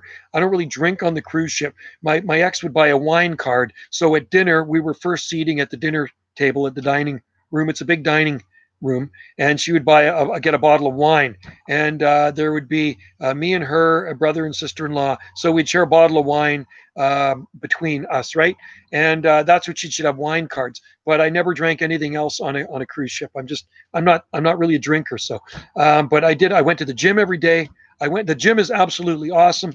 Every morning I was in there for over an hour, and you can jog around the top deck, and the food on a cruise is absolutely amazing. Golden Brick 08. Yes, everything grows in Vancouver. Yeah, if you're in a Zone 9 area of Vancouver, it certainly does. And I'm going to show you a Zone 9 area of Vancouver, okay? In the latest Palm Society calendar, a Zone 9A area of Vancouver looks like that, okay? There's a zone, that's Carey's Garden in Zone 9A. So, and there's lots of Zone 8A areas too, but there's pockets of Zone 9A in Vancouver. And I know Vancouver very well. I was actually born in Vancouver. So Beach Avenue is Zone 9A. Anywhere around Zone 9A, you know, there's some big tree ferns that go around the building. Cole Harbor, Vancouver Harbor is Zone 9A. If you get into Burnaby and the outskirts and farther out, Vancouver, South Vancouver is Zone 8B. My aunt lives in South Vancouver by Oak Ridge. She's been in that same house since 1968. And then before that, back in the 1940s to 68, she was in another house. And that is Zone 8B, but there's some huge palm trees in her area, really old palm trees planted in the 1960s. But in that area, it has been cold down into the single digits in the past. But you get into the Zone 9A areas, and it is very rare to ever get below 20 degrees Fahrenheit. I have weather printouts from cold winters on Beach Avenue and comparing it to the airport. So it was the December, or could have been January 93 or December 1990 freeze. It was minus 14.5 degrees Celsius at YVR, Vancouver Airport on Sea Island, and it was minus 6.5 on Beach Avenue. So there's a difference of about 8 degrees. And that's the way it works here on Salt Spring Island as well. For those of you that don't know Salt Spring Island, white with dream eyes. Hey, white with dream eyes, you know me. White with dream eyes. That dreamy eyes. That's a cool white with dreamy eyes. I know you. Cool. Do you live on Salt Spring Island? Or are you somewhere else on this planet? But everybody's connected through the internet. So what was I talking about? Oh yeah, on Salt Spring Island, there's 3 growing zones. Okay, I'm in the Zone 9A area, and there's lots of other Zone 9 areas on Salt Spring Island. There's also Zone 8A, and there's Zone 8B. And if you followed my live stream yesterday, I did dust a female palm in a cold Zone 8A area in the spring, and it's loaded with seed. And that's exciting. It was planted over 19 years ago. Look at my avatar, you'll know, okay, I'm going to have to check it out. But I can't check it out right now because it's hard to see. I see somebody standing there. I see somebody standing in the avatar, and I don't have my glasses on. How do palm trees survive? Golden, how do palm trees survive in a Vancouver winter? Well, there's over 2,800 different types of palm tree species, and you have to get the right one. Vancouver doesn't get that cold. How cold do you think it gets in Vancouver, folks? Well, I can tell you, the record cold recorded at Vancouver Airport, YVR, was in December 28, 1968. I'm a total weather nut, okay? In December 28, 1968, and I have all the weather records, it was a minus 17.8 degrees Celsius. And you get into Cole Harbor, they were minus 15 degrees Celsius at the same time. There were palm trees planted back in the 1960s in Vancouver. Trachycarpus fortunei are fully hardy for Vancouver. Camarops are fine down on Beach Avenue, and Trachycarpus wagnerianus as well. It's snowbird. Oh, cool. That's interesting. Wow, I was so used to snowbird flock too. Well, that's a cool name, Dave. I like it. Billy Johnson. Hey, Joe, my friend has a dead Dixoni antard. Yes, you know what? It is possible.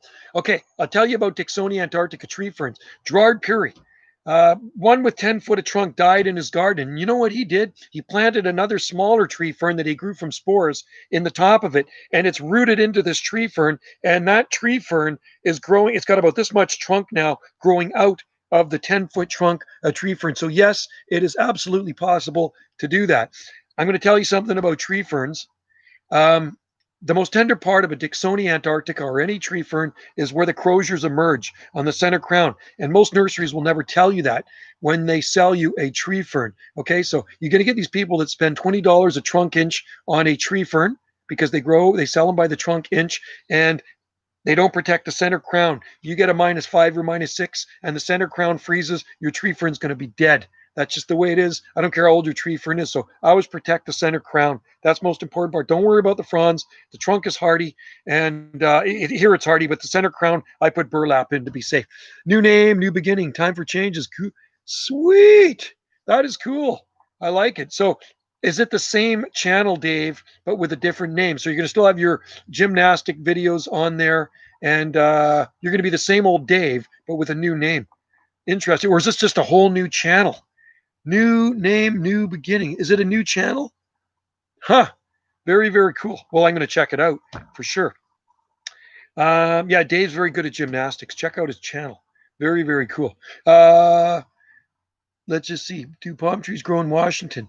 Washington State, absolutely. There's tons of palm trees in Seattle. It's a mecca of the Pacific Northwest for growing palms. And Oregon, too. There's lots in Portland, all the way down the coast. As you get farther away from the coast or the ocean, it's more difficult to grow palm trees. There are people that grow them in more eastern parts, but they're going to need some protection from cold weather. The winters are not as cold if you get into Seattle and anywhere near the Puget Sound. But if you get away from the Sound, it's a lot colder. There's lots of palm trees in Seattle and very old ones. I've been to Seattle tons of times, seen lots of palm trees. Same channel, everything's the same. Okay, but just a different name. Interesting. Very interesting. I like it, Dave. Change is good. A lot of people don't like change, and I'm game. Change is all good. That's why I moved to Salt Spring Island. I needed a change. I got really sick of the mainland, so hey, time to move to a little rock and turn it into Gilligan's Island. Palm trees do grow in Washington. Washington, D.C., people will go Rapidophyllum hystrix and Sable minor, but Washington State, yes. Lots of palm trees near to Puget Sound and all along the coast if you get onto the west coast. Trachycarpus fortunei, the most common palms, but there's some amazing palm gardens there. Camarops, Butea, Jubaeas, even some sable palms growing. I know there's nice sable cassiarum growing, cassiarum growing in Seattle, planted in 1989. I even know of a Parajubea growing in Seattle. So if you live in Washington and Seattle, Olympia, or you live in Seattle, grow some palm trees. Really easy to grow. Just make sure you pick the right species. Don't be picking Washingtonia robusta, although I've seen Washingtonia robusta growing in Seattle up against the buildings. And there's no doubt it will work in Vancouver too. If you have an alcove against a high-rise building and there's other buildings around it, it is zone 9 in the inner core of the city. You got the urban heat. Washingtonia should have no problem surviving. Washingtonia robusta should survive in Vancouver. I don't know if anybody's ever tried one in the inner core, but Livistona have been tried and they seem to be foolproof. Unfortunately, they outgrew their location and they were removed by the gardener. Google is starting a new product. Gee, sweetie cows, they told me I need a Gmail. I have a Gmail. I do have a Gmail. I just never use it. I always use mananajoe@telus.net. That's my email. I have a Hotmail. I have a Gmail. I have an AOL at something.com too. In the video, Sydney, where are the palm trees? Sydney, they're on 5th Street. On 5th Street in Sydney, there's lots of palm trees. There's absolutely a massive cordyline at the Port of Sydney Marina too. Do you have your pie to face video? Is that Dave, your pie to the face video? A pie to the face. I've only had a pie to my face twice in my life, and it was on my stag night when I got married the first time at the keg. They got pie. I got a pie thrown on my face 2 times, not just once. There's pictures of it. Fortunately, my ex-wife has the pictures in the photo album. That was long before digital cameras. That was the summer of 1986. Yeah, that's cool. A pie in the face. Gotta like that, especially if it's a banana cream pie, because I like banana cream pie. I also like coconut cream pie, too. Hi, Joe. Tropical North. First time logged on, but have watching YouTube channels a couple of years. Very inspiring. Don't often catch your streams live. North Yorkshire, right on. Gotta love the Brits. There's a lot of Brits in there and a lot of amazing gardens in England, because England, that sun is right in my face. It's blasting down here. There we go. The Brits have been gardening with a long time, and they know what they're doing. It was a banana cream pie. I love you, Dave. You're awesome. You got good taste. The Brits have been experimenting and growing exotic plants for a long time, long before a lot of other people, right? I'm sure the Italians have been too. But you just have to look at some of the old gardens in England, like the Lost Gardens of Helligan. You look at some of the gardens in Devon, and you look at the Scilly Isles. You go up to the Isle of Tresco, and the Tresco Abbey Gardens are proof in the pudding that they were having fun with palms and exotic plants many moons ago, a couple hundred years ago. And Augustus Smith planted that garden up at Tresco Abbey Gardens back in the 1800s, and it is just beyond belief. 49 degrees latitude, zone 9B10, off the coast of Cornwall. And most of you know that watch my live streams, my daughter lived in England for a few years. She lived in Taunton, so Somerset. She lived near Devon, and then she lived there for a couple of years, and then she moved down to South Cornwall, and Cornwall was really nice. There was lots of palms where she was in Taunton, massive cordylines. She sent me a picture. I was looking at it the other day. She sent it to me a few years back of some the red cordylines, Cordyline australis, beautiful. And then when she moved to massive ones, and when she moved to Cornwall, date palms lining the promenade, lots of date palms down there, and palm trees everywhere down in Cornwall. They got the Gulf Stream, so it doesn't matter the latitude. The Gulf Stream regulates that temperature so well, they rarely get extremes. Once in a while, they can get a cold blast. I think sometimes maybe some of the plants can get a bit damaged, but I don't think the cold blast lasts long enough. I just saw a fella, Dave, he lives in England, posting pictures of his 18-foot tall Washingtonia. I remember when that thing was small, and it is a huge palm tree now growing in England. Washingtonia could be a filibuster. He picked up I think he picked up those seeds in Spain, grew from seed. I have a friend in Golden Brick. I have a friend in Victoria, and he's never seen a palm tree. Are you kidding me? Do you know how many palm trees are in Victoria? The minute you get there's cordylines at the ferry terminal at Swartz Bay. The minute you get off the ferry and you hit the Pat Bay Highway, the first thing you see on the right-hand side, there is a car lot. It's a trailer lot. I think they sell trailers and travel trailers stuff. The whole driveway is lined with palm trees. They've been there forever. And then everywhere you look, you're starting to see palm trees, right? And then front of Elk Lake Nursery, massive 25-foot tall palm trees growing alongside along the highway. There's palm trees everywhere in Victoria. They're in the mediums down in Douglas. There's tall ones growing between the highways, and also as you're heading north on the highway, you're going to get to Nanaimo when you're coming out of Victoria. The traffic island, but by the bridge overpass, it's all palm trees. It's all palm trees. I cannot believe that he's actually missed it, a palm tree. He's obviously blind to it. Some people actually have tunnel vision. And that's so true because, I could have somebody maybe walk through my yard and we have thousands of palm trees and they not even notice a palm tree. They're maybe not into them, so they're not looking for them. Once you spot your first palm tree, and I say this to people when they go palm hunting with me, they'll spot a palm tree once they see their first palm tree. There's some big ones down in James Bay too. Dallas Road, there's tons of palm trees. Down on 428 Kipling Street, there's a huge grove of, he's blind. That's why he hasn't seen a palm tree. He's blind. Well, he's got to go up and hug a palm tree then. So next time you see a palm tree and you're with your blind buddy there, take him over to the palm tree and let him feel that. Let him hug the palm tree. They are here. Also Billy Michelle said, hey, Billy and Michelle. Hello, Billy and Michelle. Right on. I might do another pie video. You should do another pie video.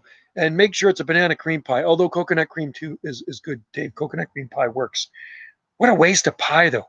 You know what I mean? When I got that one thrown in my face, it was more like a whipped cream pie. It was like somebody filled up. I was at the keg on my stag, and without warning, the waiters came up and boom, they blasted a pie in my face. And then I got chucked. I was handcuffed to a chair. And I remember they chucked me in the women's washroom. So I'm handcuffed to this chair in the women's washroom. A lady comes out of the stall and she says, what are you doing here? I says, I got to get out of here. So anyway, they got the keys. She got me out, brought me back into I got back into where I was sitting having dinner with all the guys. It took me out on the stag. And then that same girl with her friends came over and they threw a pie in my face. White green. Oh, what is this? Do you guys golf at all? I used to work at Salt Spring. Mac attack. No, but Kirk, the guy I work with, used to be the supervisor there for 10 years. Kirk Harris. So no, I don't. I've golfed there once. My wife is a golfer, but she hasn't golfed for a long time. She's got all her clubs in the basement. And Marlo there, Steve was there forever, like 30 years. I think he's gone now. No, but I know the golf club. I've gone to Penny's lots to eat stuff over the years, and Penny's Pantry. I like coconut too. Oh yeah. Yeah, so make sure you do one just out of Cool Whip or something, or whipped cream. How much freeze can Trachycarpus take? Length of the freeze of everything, Jason. Length of the freeze. So 1 night of minus 10 is probably not going to hurt it. You got a week straight of minus 10, it is going to hurt it, and it could even kill a young palm. I've seen them survive down into the single digits. I know they've survived down in below 0 degrees Fahrenheit. Short duration. They rate them zone 8B in the north, and they do actually rate them about minus 12 degrees Celsius or 10 degrees Fahrenheit. But I know long-term established palms can take colder weather, but shorter the duration of the freeze, the better. Okay, that's the way it works with palm trees. Down the tissue cells, and wind and cold combination is the worst factor for growing palm trees. He worked nonstop there. Yeah, he did. Yeah, he works with me at parks. I work for the parks department, so he works with me at parks. Do Chinese fan palms grow in Vancouver? Asking. Yes, absolutely.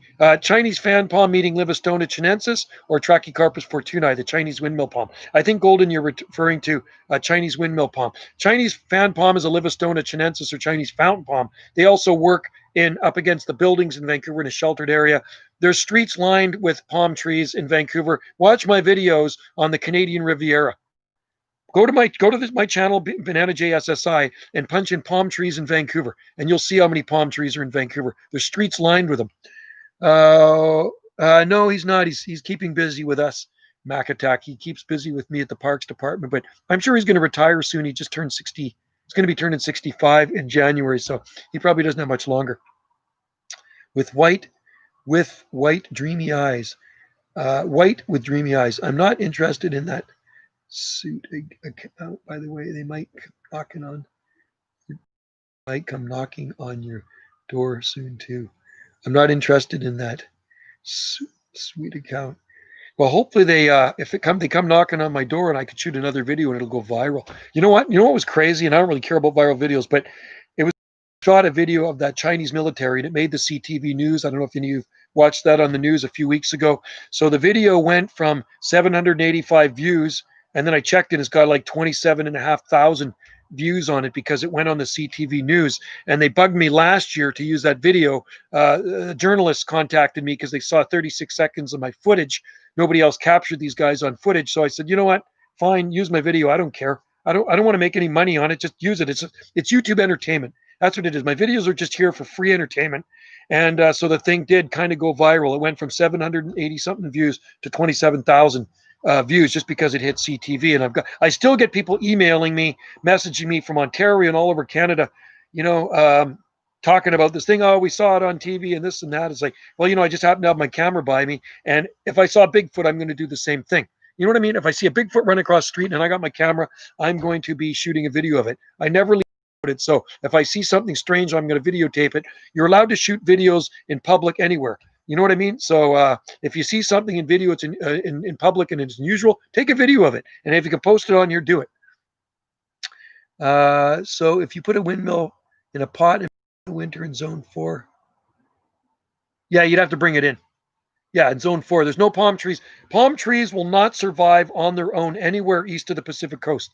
That's the way it is. Hands down, it doesn't work, okay? There are people in Ontario and New Brunswick and Nova Scotia and Montreal that grow palm trees, but you have to box them in and put heat. Yeah, you can have a palm tree in your backyard in Winnipeg, but it has to be boxed in. Even the cold hardiest palms will never survive anywhere in Canada without protection.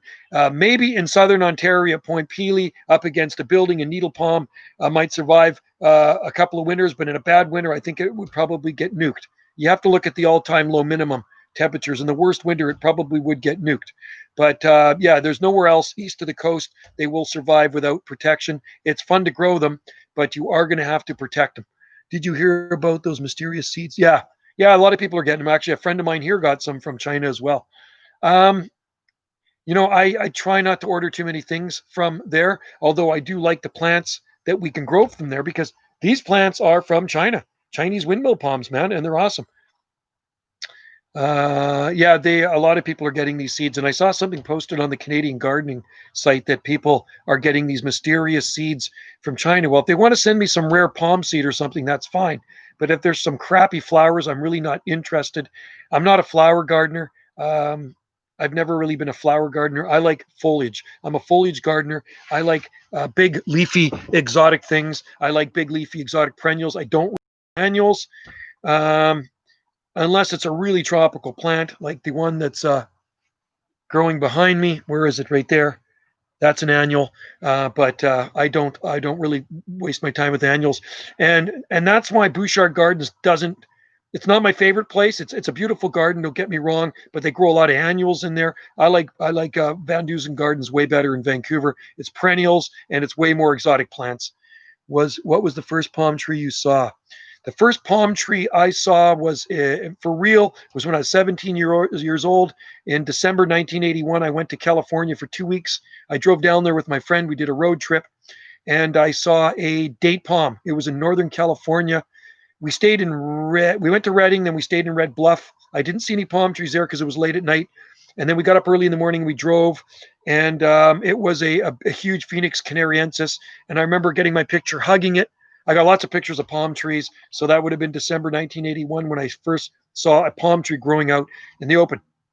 It was the mid 1980s when I started growing palms here. And it was just before that I actually saw a palm tree growing outside in Vancouver at Stanley Park Zoo. It was a Trachycarpus fortunei, planted in 1968. Do you reckon it could be invasive? What's that? It was, oh, wow. I don't know. Maybe they're trying to send some invasive seed. You know what I would do? I would grow that seed in a pot in the house and see what it turns out to be. I wouldn't plant it out in the garden just to be safe because maybe it is invasive, right? Yeah, they're doing very well, Cafe de Casual. They are thriving and happy campers. And I like to grow it just for fun. It's a beautiful plant. I bought a windmill palm from Greensville, says, yeah. Yeah, zone 7, it'll never work up this far north. Minus 17, yeah, it just depends how long the minus 17 sticks around for, and it depends on the age of the palm and it depends on the provenance of the seed, where the seed came from. So if it came from a Bulgarian Trachycarpus, it probably would be just fine a couple of days, few days, minus 17 degrees Celsius. But a week or 17 degrees Celsius, that would probably be the end of the palm tree.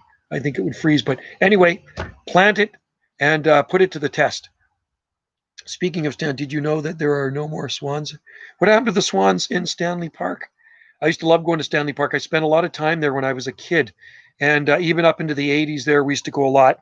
And I used to go on the little train there, and I'd swim at Lumberman's Arch in the saltwater pool. And I used to like to go to the zoo, but the zoo's all gone. I like to see the polar bears, the monkeys. I'm amazed I never ever bumped into those palm trees. I was probably looking at them, but I was blind to it. And there's these palm tree growing beside the monkey cages. And when I saw it, it was 30 feet tall. And yeah, I never really noticed it back when I was a kid. Crazy. But yeah, the people aren't into zoos anymore. That's the thing. Zoos here are gone. Vancouver Stanley Park is the zoo is gone, but Stanley Park is still there. You can walk. Wendy was there a few days ago and she loved it. She walked the seawall right to English Bay. So she's got, like I say, this really good video of the palm trees along the street at English Bay. She did it on her iPhone, and I told her to upload it, get her on her channel, Gulf Island Rock, and upload that baby so you guys can see her video of the palm line streets at English Bay. And you said you have a palm tree in Winnipeg. Somebody, what type of palm tree do you have in the dirt? A man in LA got crushed by a falling palm tree. Ha, I like the one where the guy's trying to pull it over with his truck. It's a huge date palm. I call that karma. So he cuts they chainsaw the date palm. He's got this little Datsun pickup truck. The rope's way too. He's pulling the palm tree, and the palm tree's rocking back and forth as he's burning out his clutch and his transmission, and it falls over and it crunches his truck. Like I say, you cannot fix stupid, right? Use a longer rope. When I'm cutting down trees here, I make sure to use 100 and something foot long rope, and I get Wendy to pull it in the direction where I want it to fall. And that's the way I fall trees when they're close to my house, our house here. I do the cut in them. I got a rope on it first, and then I pull it. I get it to pull away from the house. So I get her and her daughter to pull the rope, and it's a long rope, so it doesn't even come close to them when it falls. Gotta go, Joe. Just wanted to discover. Yeah, sweet. So now I know when you're commenting on my videos, I know Mr. Dreamy Eyes is Dave. That is cool. Okay, so we're going to watch for you, and we're going to click on your channel. Check out Dave's channel. All right. Nice to see you in there as usual. And this was just a random live stream. I'm very happy that the internet's still going. Thank you, Wendy, for putting boosters in. It does actually help. Wendy's being a little quiet today. She's off in the courtyard. That is her happy place. Sometimes I talk too much. So what she does is she pulls down the curtain like that. I pull it back up like that. She goes, I got to keep her down to a dull roar sometimes because I don't have an inside voice. You know what I mean? I'm quite, I can be quite loud sometimes. Yeah, check him out. Check out his channel. Does the ground freeze in the windmill palm's habitat? I'm thinking the windmill palm's habitat might be similar to Salt Spring Island. So our ground doesn't freeze here, or it's very rare that you ever get a crust of freezing on the ground here. So no, you're not coming up here, Cat. You'll walk on my keyboard. So Cat's trying to jump up here. Yeah, I don't know. I mean, I've heard it can get down to at least -7 degrees Celsius where windmill palm trees grow. So not super bitterly cold, but they are rated a Zone 8B palm when you go to any nursery around here, right? And Zone 8B on the Pacific coast.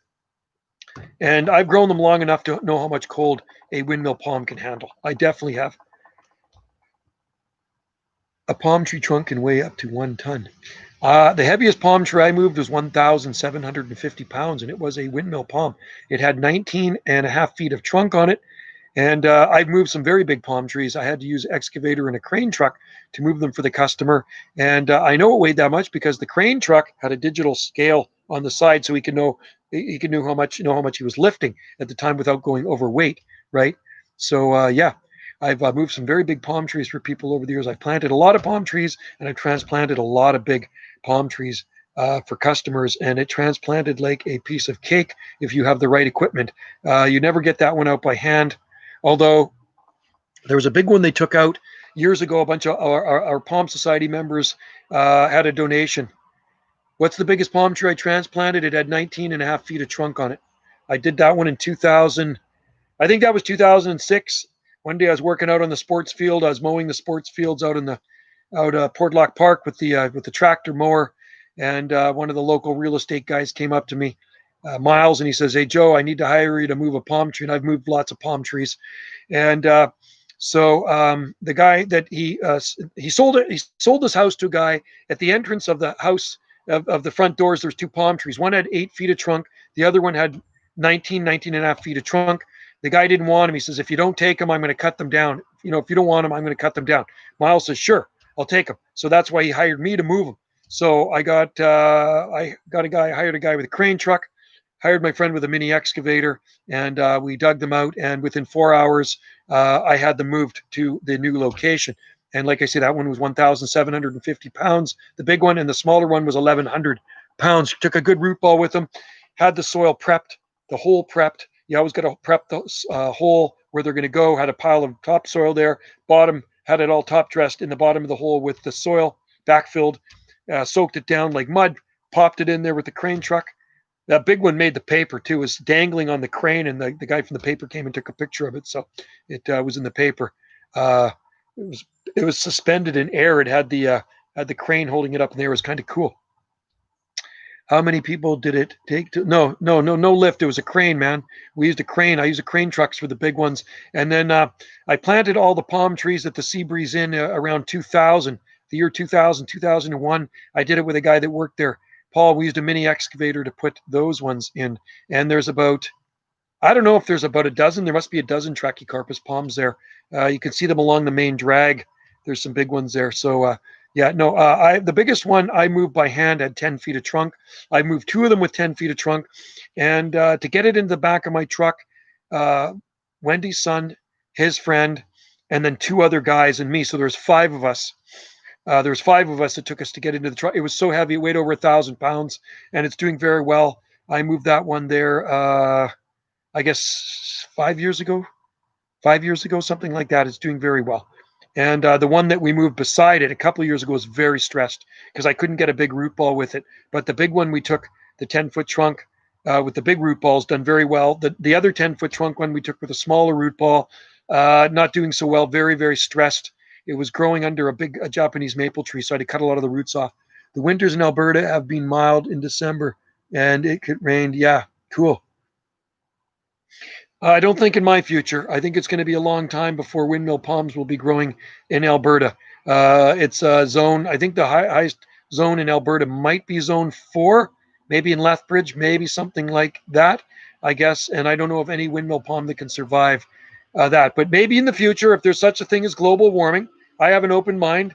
Maybe in 100 years from now, there might be windmill palms in Alberta.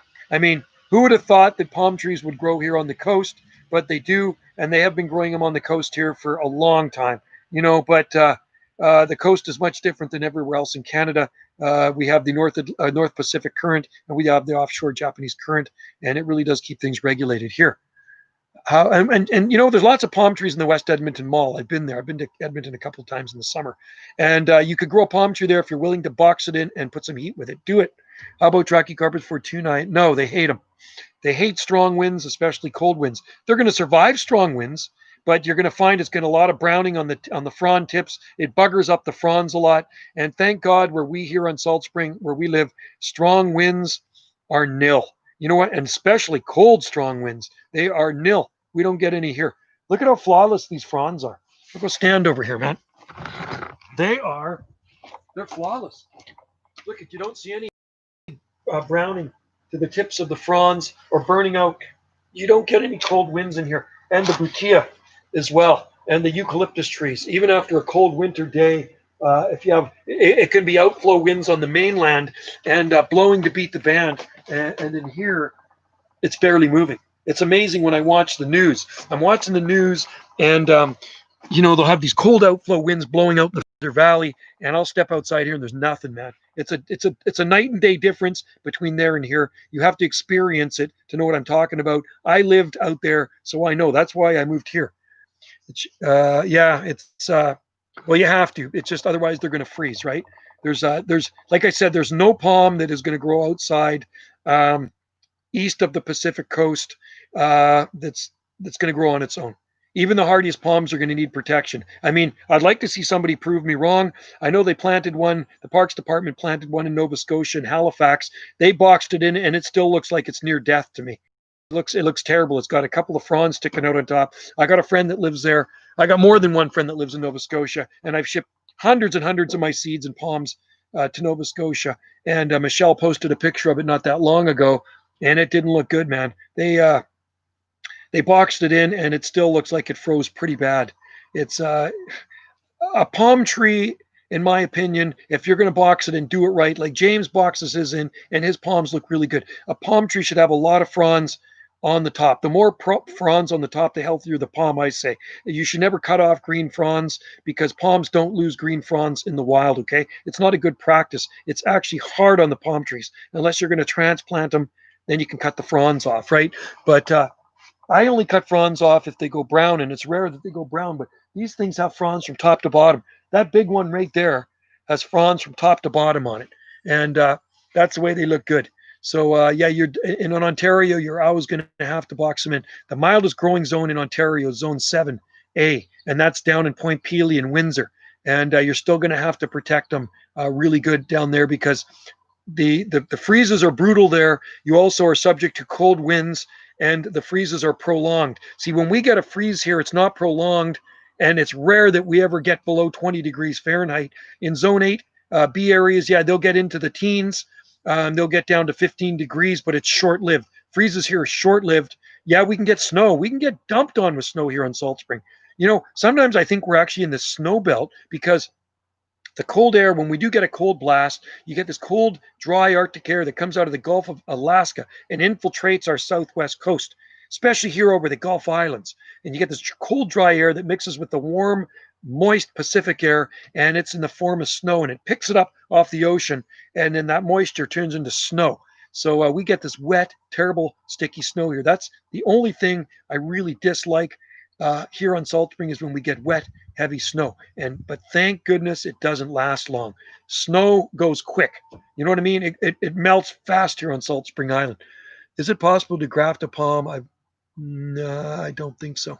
I don't think you can graft a palm tree because palm tree is not a tree, right? It is not a tree. It's not a woody plant like a tree. It doesn't have secondary xylem like a tree. It is a grass. It's in the grass and lily family, right? It's a monocot. So I would say no, I don't think you can graft a palm tree, but hey, somebody prove me wrong if you can. I don't know how you would graft a palm tree, but yeah, I don't think so. You can root palm trees. You can take the offsets off Rhopalotophyllum hystrix, and you can take offsets off of Chamaerops humilis and probably other suckering palms, and you can start them. I've seen that done before, but I don't think you can graft them.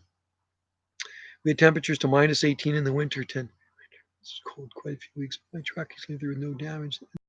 So you must have tropical. Whereabouts are you? You must have boxed them in, right? Now, minus 18 is cold. That's just below 0 degrees Fahrenheit. Minus 17.8, I think, is 0 degrees Fahrenheit. So that's pretty cold. I've seen palms damaged at my last location at minus 12 degrees Celsius, 10 degrees Fahrenheit, completely defoliated. North Yorkshire. Okay. Wow. Cool. Um, I know there is probably eucalyptus trees that grow up there as well, some of the hardy ones. I first heard about Eucalyptus dubuzevillae. A guy was growing it up in Northumberland in England, and it got really cold up in there. And I know it does get cold up in the center of the UK. Worth embarrassed. Yeah. Well, you know what? No, it's not an embarrassment. Google it. I mean, I can't. I don't think you could ever graft a palm tree. I don't think it would work. But I don't know. Maybe somebody has. It's like growing eucalyptus trees from cuttings. I've never had luck with it, but somebody told me he's grown them from air layering, and I think that would work. Air layering, and apparently you can start them off new cuttings, but it's not easy. They're easiest to grow from seed. And I have grown a lot of eucalyptus trees from seed. Like I have grown literally hundreds and hundreds of eucalyptus trees from seed. Most of the ones we have in our garden, I've grown from seed, and they are big trees. These are 100-foot trees. So if you ever come to Salt Spring Island and you want a garden tour, stop by our garden. And we get people from all over the world here visit the B&B, and they like to see the gardens. And people from colder climates are quite blown away, but it's usually the people from the warmest climates that are more blown away because they don't expect to see what they're going to see when they walk through our exotic garden. It's like, well, how do you do this and how do you do that and how does that survive the winter, right? But I like when people ask questions like that. That's why I grow these plants too. It does give people the wow factor. That's why we grow palm trees. Anybody can grow a mugo pine or juniper or some crappy pine tree. And don't get me wrong, some pine trees are nice, especially the long needle ones. But most gardeners have tunnel vision and they like to stick with the run of the mill plants and they don't like to branch off. Their vision's going this way. It's kind of like blinders on a horse and he's not looking in every direction. He's just looking straight. And a lot of gardeners are like that. And I remember giving my last talk to the garden club many moons ago. And I said that. I says, most gardeners do have tunnel vision. They're stuck in their ways. They don't want to branch out beyond petunias, pansies, mugo pines, and junipers, and all the other boring run-of-the-mill stuff. I says, why don't you guys stick a palm tree in your garden? I says, face it, you're all exotic gardeners. If the plant's not native, it's an exotic plant in your garden and you're an exotic plant gardener. And that's what I said to them. So a lot of those people after my talks, they did plant palm trees. Not all of them, but a lot of them grow palm trees now. And with my garden column write-ups, I used to do the weekly garden column moons ago back in the 90s and early 2000s. And I used to talk about planting exotic plants and palm trees. There are no stupid questions. Exactly. There's no such thing as a stupid question. So fire away, anybody. Do you have monkey puzzle trees? Yes, Jason, we have. Let me count how many monkey trees we have in our yard. 1, 2, 3, 4, 5. I think we have 6. We have 6 monkey puzzle trees. The oldest ones, the very first ones I planted were in the spring of 1984, and they actually froze in November 1985. We had a wicked freeze. They were little monkey trees. I bought them here on Salt Spring Island. At a nursery, and they froze in a really bad winter. It got down to minus 14.8 degrees Celsius when I lived on the mainland in Zone 8A. And so then in 1988, I bought some small monkey puzzles at a nursery in Langley, and I planted them here, and they're big monkey puzzles now, Araucaria arcana. We also have Araucaria angustifolia as well. And ever since I was a little kid, that's always been one of my favorite trees beside palm trees as monkey puzzle trees. Billy Johnson, you can ask any question you want. There's no such thing as a dumb question, especially if it's a plant question. Yeah, so the way we have our monkey puzzle trees, you can see them on my YouTube channel here. Go to monkey puzzle trees. There's some massive monkey puzzle trees here on Salt Spring Island. The oldest ones on our island were planted over 100 years ago. They're big, big trees, and they have massive cones on them.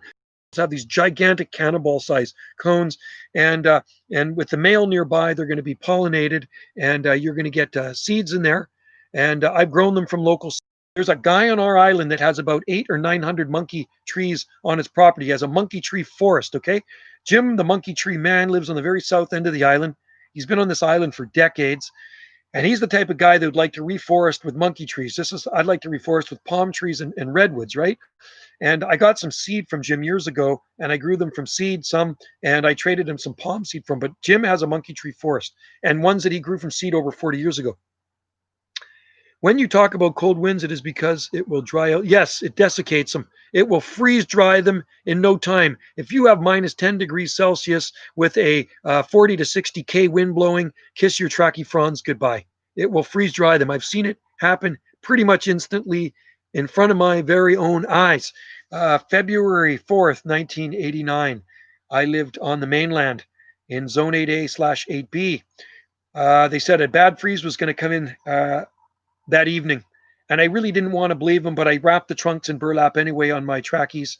And it came in fast, the freeze. I'll never forget how fast that freeze came in. So in the daytime, it was probably close to 10 degrees Celsius. I was working in my t-shirt. It was a beautiful winter, early February day. And by evening, it was already probably -6 or so. And I think it got down to -12. It was -12 degrees Celsius, our low, -12.5. And it totally, completely freeze dried every trachea in the garden. It totally took the leaves off them, crispy brown. I'll never forget the smell of those freeze dried trachea fronds. The only one that didn't have 100% defoliation was the one that I had in a sheltered spot behind the house. And it did have a lot of damage, but it still had some green on the fronds. But everything was the fronds were frozen on the trachees. The Camerops humilis froze to the ground. Fatsia japonica froze to the ground. My grevilleas froze to the ground. Let's see, strawberry trees froze to the ground. Arbutus Mensasia, camellia froze to the ground, and these were in front of my house. And eucalyptus trees froze to the ground. It was terrible, and I got really sick of it winter after winter. After that winter, that was a really bad one. And then it got, we had another cold winter after that. And then that's when I sold my place. I packed up my stuff. And in the early 1990s, I moved to Salt Spring. How cold hardy are monkey trees? I think they're pretty cold hardy. There used to be one that grew in Niagara, Ontario for quite a few years. I think it finally died. But I think they are pretty hardy. So if you live in a colder zone, you probably want to try one. I'm going to say zone 7. I'm going to say zone 7 in the north, and maybe not long term. Well, no, you know what? Maybe. I think there are some up in the Okanagan too. So maybe zone 7. Give them a try. Monkey puzzle. Ericaria ericana is Chilean or Argentinian pine. I hear somebody walking behind me here. What? Well, I think people are checking. Oh, people are checking in. So I'm going to probably have to keep it down to adult. There's Merlin, the cat. Wendy's got B&B guests checking in. So she is the El Presidente of the accommodation. So she greets the people, and she brings them their basket of food. You cannot shut the door. You cannot shut the door. Do not do that. She just shut the door. Probably can't cut off the signal. Okay, folks. If she shuts the door, it cuts off the signal. Anyway, yeah. So I'm not going to stay on here much longer. I'll maybe go till for 2 hours. We've got another 10 minutes left or so, and then I'm going to back on out of here. And I might go for another motorbike ride and whip to town, because I do like to ride in the nice weather. I absolutely love riding. And maybe I'll go for another coffee, because the coffee's so good at Beachside. Check out the latest video I uploaded at Beachside. They are so nice. Happy wife, happy life. No kidding. Got to keep the wife happy, and especially do things on the honey-do list. Anyway, they're so nice at Beachside Coffee. When I get in there, they always have my coffee ready, and it says Banana Joe on the coffee warmer, where the coffee sleeve with a little heart, and then it said something on the back. They had a note for me, so I says I got to shoot a YouTube video of you guys and the girls in there. They're very nice people, the owners, and then it's their daughter and her friend that look after the place, right? So Beachside is a coffee shop / kayak and paddleboard rental place right in Ganges. So check out the videos. I do have videos of them. I do have them on my Twitter. I'm also on Twitter, Banana Joe. So check out my Twitter channel. I'm always posting pictures of plants on Twitter. And I do have a lot of Facebook groups as well, gardening groups. Oh God, lots of good fishing here. You got to remember, Larry, we're surrounded by Pacific Ocean, so there's charters here. There's whale watching. We have 11 lakes on Salt Spring Island, so we have 11 freshwater lakes. They have bass. They have steelhead. Some have steelhead. They have rainbow and cutthroat trout in them, and some perch, but perch are no good. But yeah, we have a lot of fish in our lakes here. Could I dig up and move 3 foot trunk wash? No, you could do it. Absolutely. Take a good root ball and use some transplanter liquid. 5-15-5 root booster or transplanter liquid is absolutely awesome stuff. I'm going to give you some advice. When you're moving a palm, dig the hole first where you're going to put it to, and get it all prepared. Put your soil in it, water it down, water the palm down before you take it, water it in with the transplanter liquid. Take it as far as you can. If you're not moving it into a far distance away, you can have a tarp sitting beside it, get a few guys to lift it out of the hole, put it on the tarp, and then slide it over to your other hole and pop it in on the tarp, or put it on a hand truck with wheels on it. I've moved a lot of big palms by hand, and the bigger they are, the heavier they are, so it can be back breaking. So watch your back, but you can easily move a Washingtonia. If it's got a lot of fronds on it, you want to remove some of them too. Good evening from the UK. Hey, Phil, good evening. It is 3:10 p.m. Pacific time here on the Southern Gulf. Absolutely beautiful. It's gotten a little warmer out. Are they here? No. Where's that hound? Oh, I got it. Sorry, I was showing them the pictures. Oh, here she comes. Say hi. Hi. Come and say hi. Oh, Come on. Hey, my beautiful wife. Come here. Oh, Somebody said nice. happy wife, happy life. I think she's pretty. Doesn't she have a nice smile? Look at this lady. And this lady's, she's he got has great. to say I that think because she, he's no, on camera. no, I think she could be in What? like a toothpaste commercial. She's got like the most perfect teeth. Me? Well, you have nice teeth. See that tooth right there? Yeah. That one busted out when I was eating the wrong thing. So don't chew on pig rinds. Give me that. Hey, I want that back. I'm showing it to people.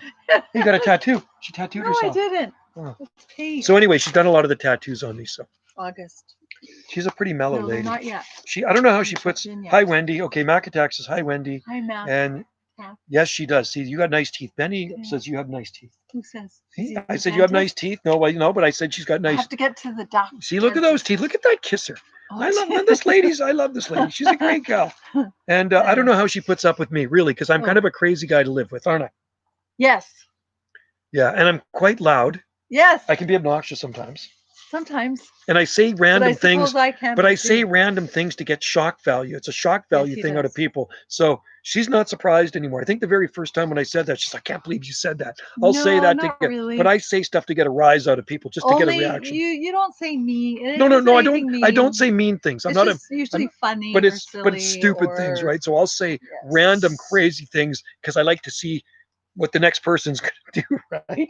And Yes. but Wendy's immune to it now. It's no fun with Wendy, but I do tease her a lot. But I can't do that anymore. I cannot tease her anymore. No more teasing this girl. Teases me too. I can't tease Wendy anymore. No more teasing Wendy, or she's going to give me the Den Stiefel. That's German for the boot, or kicking the Kulu. No. That's Italian for No. kicking the hiney too. Oh, really? Yeah. Why not? So she is Scottish Irish, good Scottish, maybe a little Norwegian in there. And I'm Italian Ukrainian. We seem to get along. She's Sagittarius. Oh, I was showing them your picture of Steven Tyler. Well, that was No, that's not. That was on my birthday. That's on her birthday. No, that's not Photoshop. It happened to be on my There's birthday. Wendy right there on Little Beach, We and got now two pictures. One of them were in different positions. Yeah, I got two different. I got two different pictures of her and Steven. Cool. And then I did meet his daughter too. She was there. Awesome. Yeah, so it was her birthday, and there's Steven Tyler and Wendy on Maui, which is kind of cool, right? No, somebody thought it was a cardboard. Somebody thought it was Photoshop. He says that is the real McCoy, man. I took that photo. I took it with her iPhone, and then I put the Aloha. And there's that cool. I had to hold him up. Help him. Yeah, she was actually holding Steven Tyler up, right? So isn't that a cool pic? He leaned. Yeah. No, seriously. She wanted to see him in concert. And then all I remember is looking at his blue toenails. Keep that thing open, because and he has a broken toe. He has a broken toe, and he has blue toenail polish. Thanks, Larry. You both got good teeth. Yeah, I don't know about mine, but see that tooth right there? See that gold one right there? Oh, no. I'll tell you what happened. For those who don't know the story behind that tooth, I was at a pig roast barbecue last September. When I was a kid, I was skating on the frozen canals of Lulu Island, south of Vancouver. There's an island called Lulu Island, Richmond. I used to live there. And it was a bad winter it would have been in the 1970s, maybe in the mid 1970s. And I fell on the ice, face first on the ice, and cracked my tooth, right? And see that? I cracked my tooth. So it's always had a hairline crack in it. So last September, I'm at the pig roast, and beautiful big pig on the spit going around for 8 hours all day, stuffed with pineapple and banana leaves. It was like a luau, right? And so Cal's carving up the pig, and there's a piece of pig rind there. Pig rind. And I says, can I have a piece? He says, yeah, I have a piece of that. By the way, every time I'm at the dentist, when I go for a checkup every 6 months, he says, Joe, we can look after that for you. We can fix that cracked tooth. I says, don't worry about it. It's fine. So anyway, I grab a piece of this pig rind, the skin. It was sweet. I bit into it. And then I took my tongue because it felt like there was something stuck between my teeth. And then I smiled at somebody. And somebody at the party says, Joe, half of your tooth is gone. I go, oh my God, it broke. Maybe I should have got it fixed by the dentist, right? So I wasn't even going to worry about it because I think it looked kind of badass with a broken tooth, right?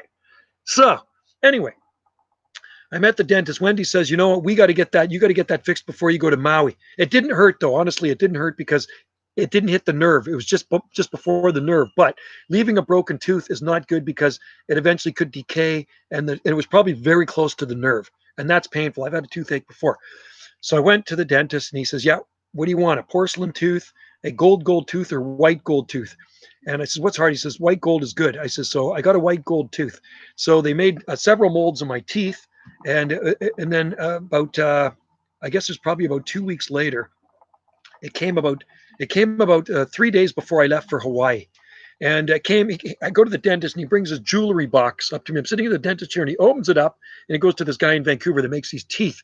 And it was so weird. So they ground down my tooth, ground it down to a little point, and then they put this glue in there, and it was identical to my other tooth. And he just pushed it on, and it's there for good. So that is actually white gold.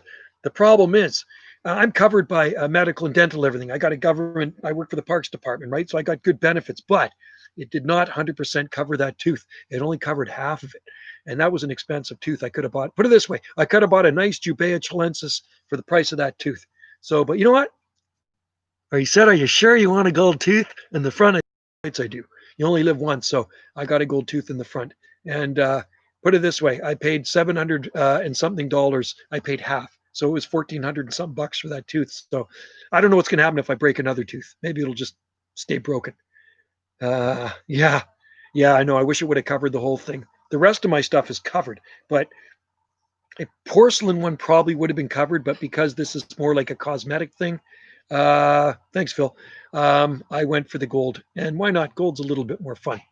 So we are getting close to 2 hours here. Wow. Of live streaming. Maybe at 2 hours I will call her quits. And my son has not come by yet. Wow. I thought he would come by and visit me, my younger son. He's on the island. Let's just see.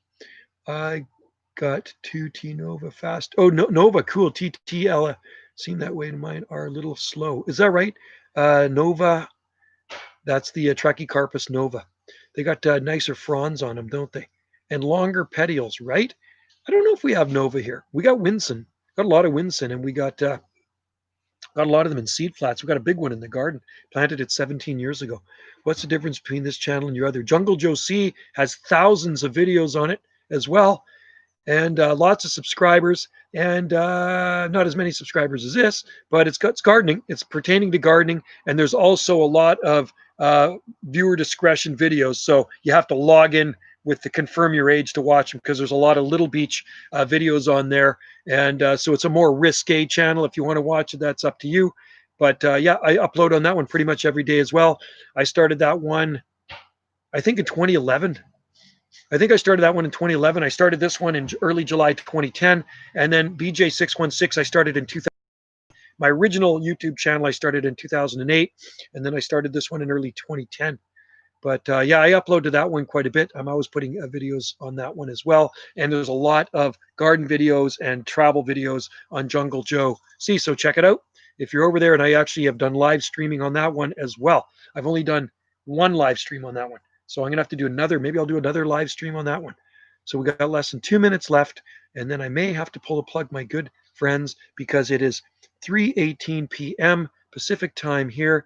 And I think I just want to walk around the garden and just enjoy the garden. I didn't make it to the beach yesterday. I could hike to the beach and throw a few more palm seeds in the trail. There's a lot of palm trees growing in the trail down to the beach right across the street from us here. And some of them are about this big. I just chuck them in the wet area. It's a little wet area in there, and I throw them in there. I wonder how the first palm turned from pinna. Yeah, I wonder. I mean, palm trees have been around since the dinosaurs, right? Especially Cycas revoluta, the sago palms, ferns, and stuff like that. So they're a very ancient plant or prehistoric plant, right? And yeah, you wonder how things have changed like that. Myself, and I love all palm trees. Don't get me wrong. I like fan palms better than pinnate palms. Myself, I love fan palms. Check out the giant telepot palms.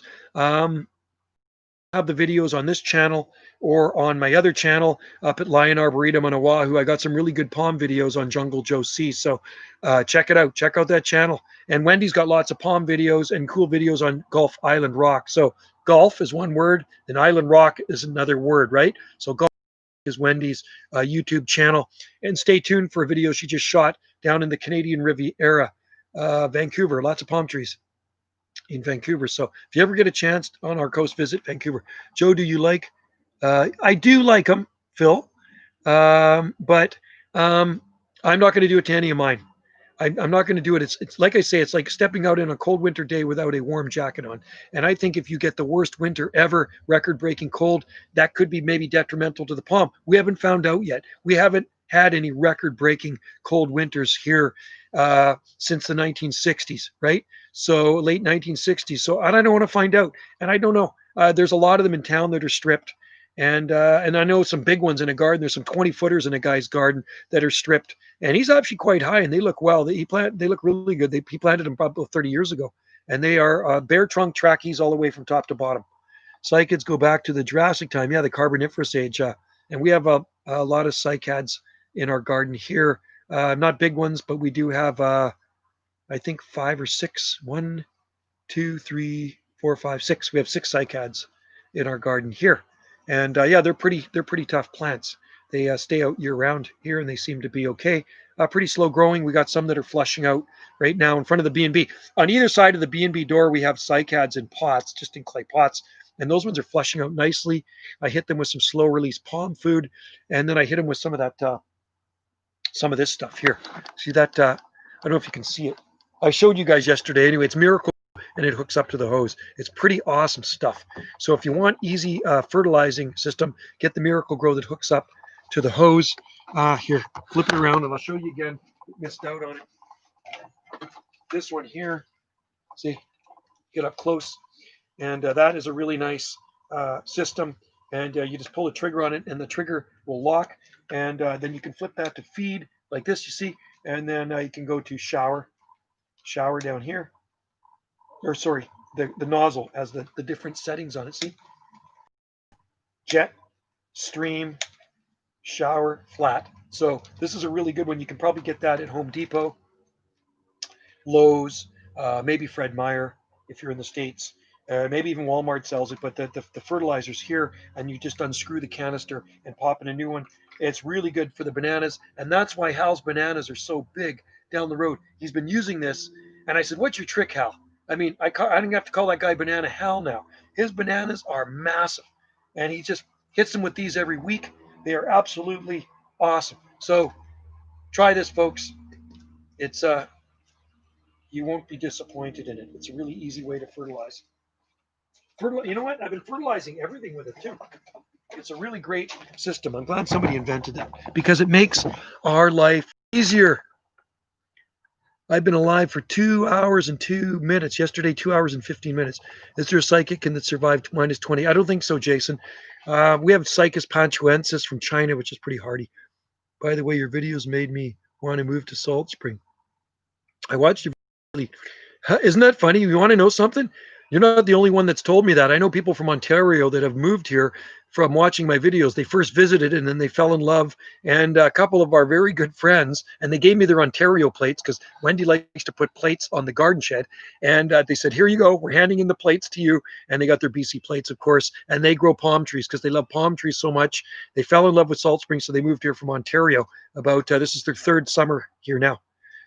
Very cool. Mac Attack. Yeah, well, I'm glad you. Hey, Mac Attack, do you like Salt Spring Island? And did you move here from the mainland? Where did you come from? Or back east? I've seen a palm eBay $30. What? I sell my windmills on eBay.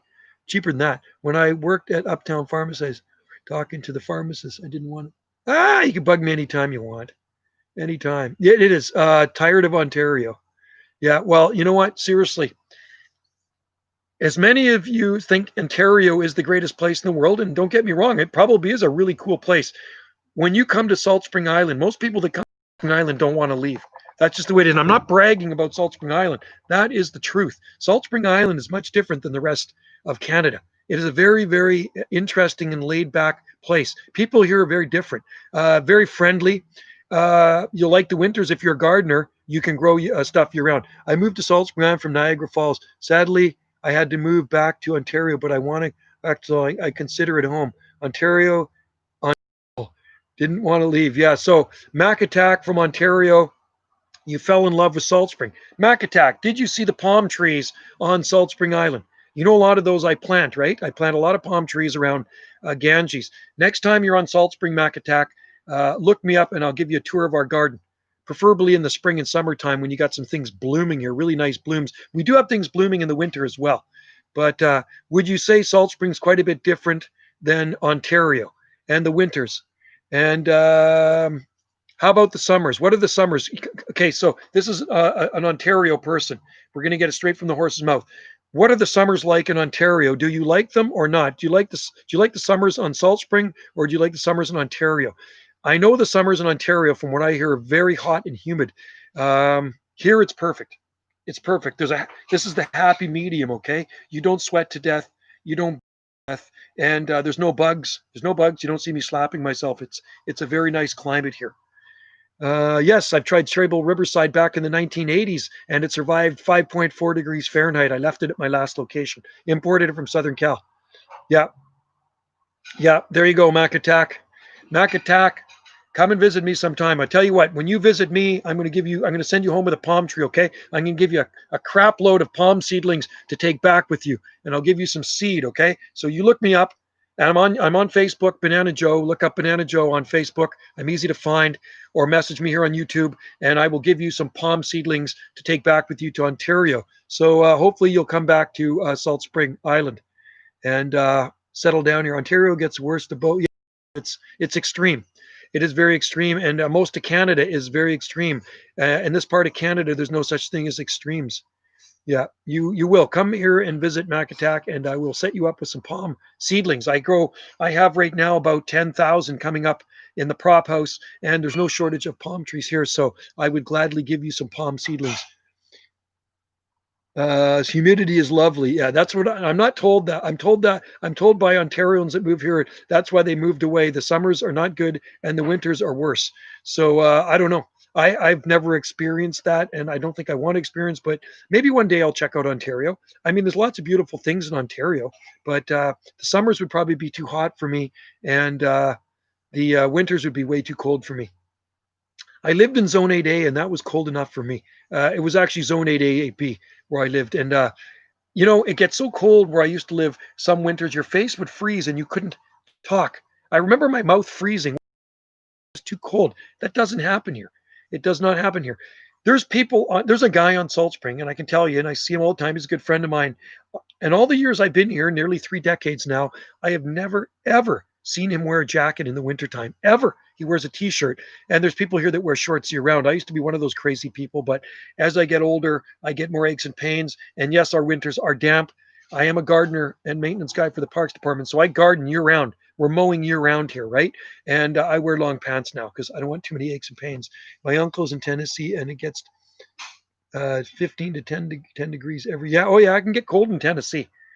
I'm pretty good with climate, right? So, and you got to remember, I talk on a radio. So if any of you people know what ham radio is, or like a CB radio with high frequency, I've worked all 50 states many, many, many times since 1977 to now. I've been talking on it for 43 years. So I'm always asking what the weather's like. I know the geography very well. I used to have a map on my wall when I was a kid, and I'd put push pins in it wherever I talked, right? So I can say I've worked every 50 state many, many times, and I've got postcards and QSL cards from every state. So I know how cold it gets there because I've talked to Tennessee in the depth of winter when it's been much colder there than it has been here.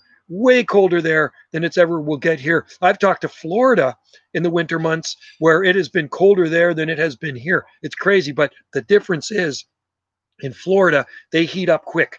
We don't heat up quick. So when we have a cold blast and it gets down to -5 degrees Celsius, the daytime highs, like I say, might be around freezing, just above freezing, maybe just below freezing, 32 degrees Fahrenheit, as where in Florida you can get, well below freezing. It could get down to maybe 20 degrees Fahrenheit or 22 degrees Fahrenheit in northern Florida, but your daytime temperatures are going to skyrocket.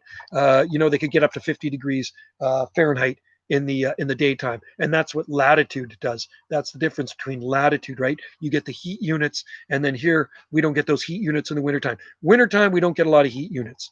Like a 12 degrees Celsius day would be a pretty nice day here in the wintertime, right? So we're at 48 degrees latitude. I love how I love how the winter is dark and rainy. They're super cozy. It is cozy.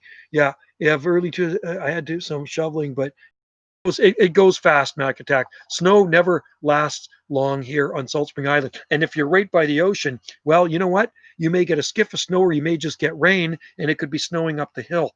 And that's the way it is here on Salt Spring Island because of topography. It's very mountainous and very hilly. And like I said, where Wendy used to live up on top of Ganges Hill, 100 Hills, I remember one time it was snowing to beat the band. I think it was December, and I said, I got to go downtown and take a picture of the snowy palm trees. Of course, as I descended down the hill, there was a fine line where it turned from snow to rain. And as I descended and I got lower, it became rain and there was no snow in town. But yet you'll see people cruising through town on a winter day with this much snow on their vehicles, and it'll be raining in town or doing nothing. That's the way Salt Spring Island is. It is a very interesting island with 3 climatic growing zones, and it's only an area of 1,600 or 16.7 miles long, and the island itself is only about 45,000 acres, believe it or not. So it's not a massive area. Hello, weather follower. It's not a very massive area, but because of the topography and the width of the island, the south end of the island is quite wide. You get these different microclimates and different pockets from one end to the other. So yeah, a lot of neat things grow on Salt Spring Island, and it is a very interesting place. We have native cactus here. We have native succulents. We have native lizards. We have turtles. And it is a Mediterranean climate. Salt Spring Island is a Mediterranean climate, so dry summers and mild, wet winters.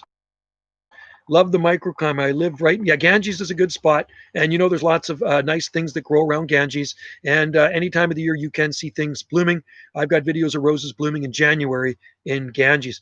Are the giant spiders? Yeah, there's some big spiders here. We have black widows, and we also have those giant wolf spiders. I don't know if they bite or not, but there are some big spiders. The only really dangerous thing here would be the mountain lions.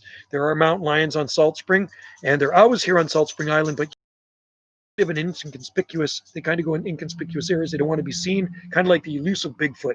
It's rare that you're ever going to see a mountain lion here, but once in a while when they are spotted, we take note at the Parks Department, and I have to go in with the other guys into the parks, and we have to post papers up in the park, cougar spotted. Larry Johnson, great stream. Thanks, man. Yeah, it's been going. I'm going to beat yesterday's. I'm 12:12. I'm going to try to make it a little bit longer than 12:15 because when I talk, I like to talk a lot.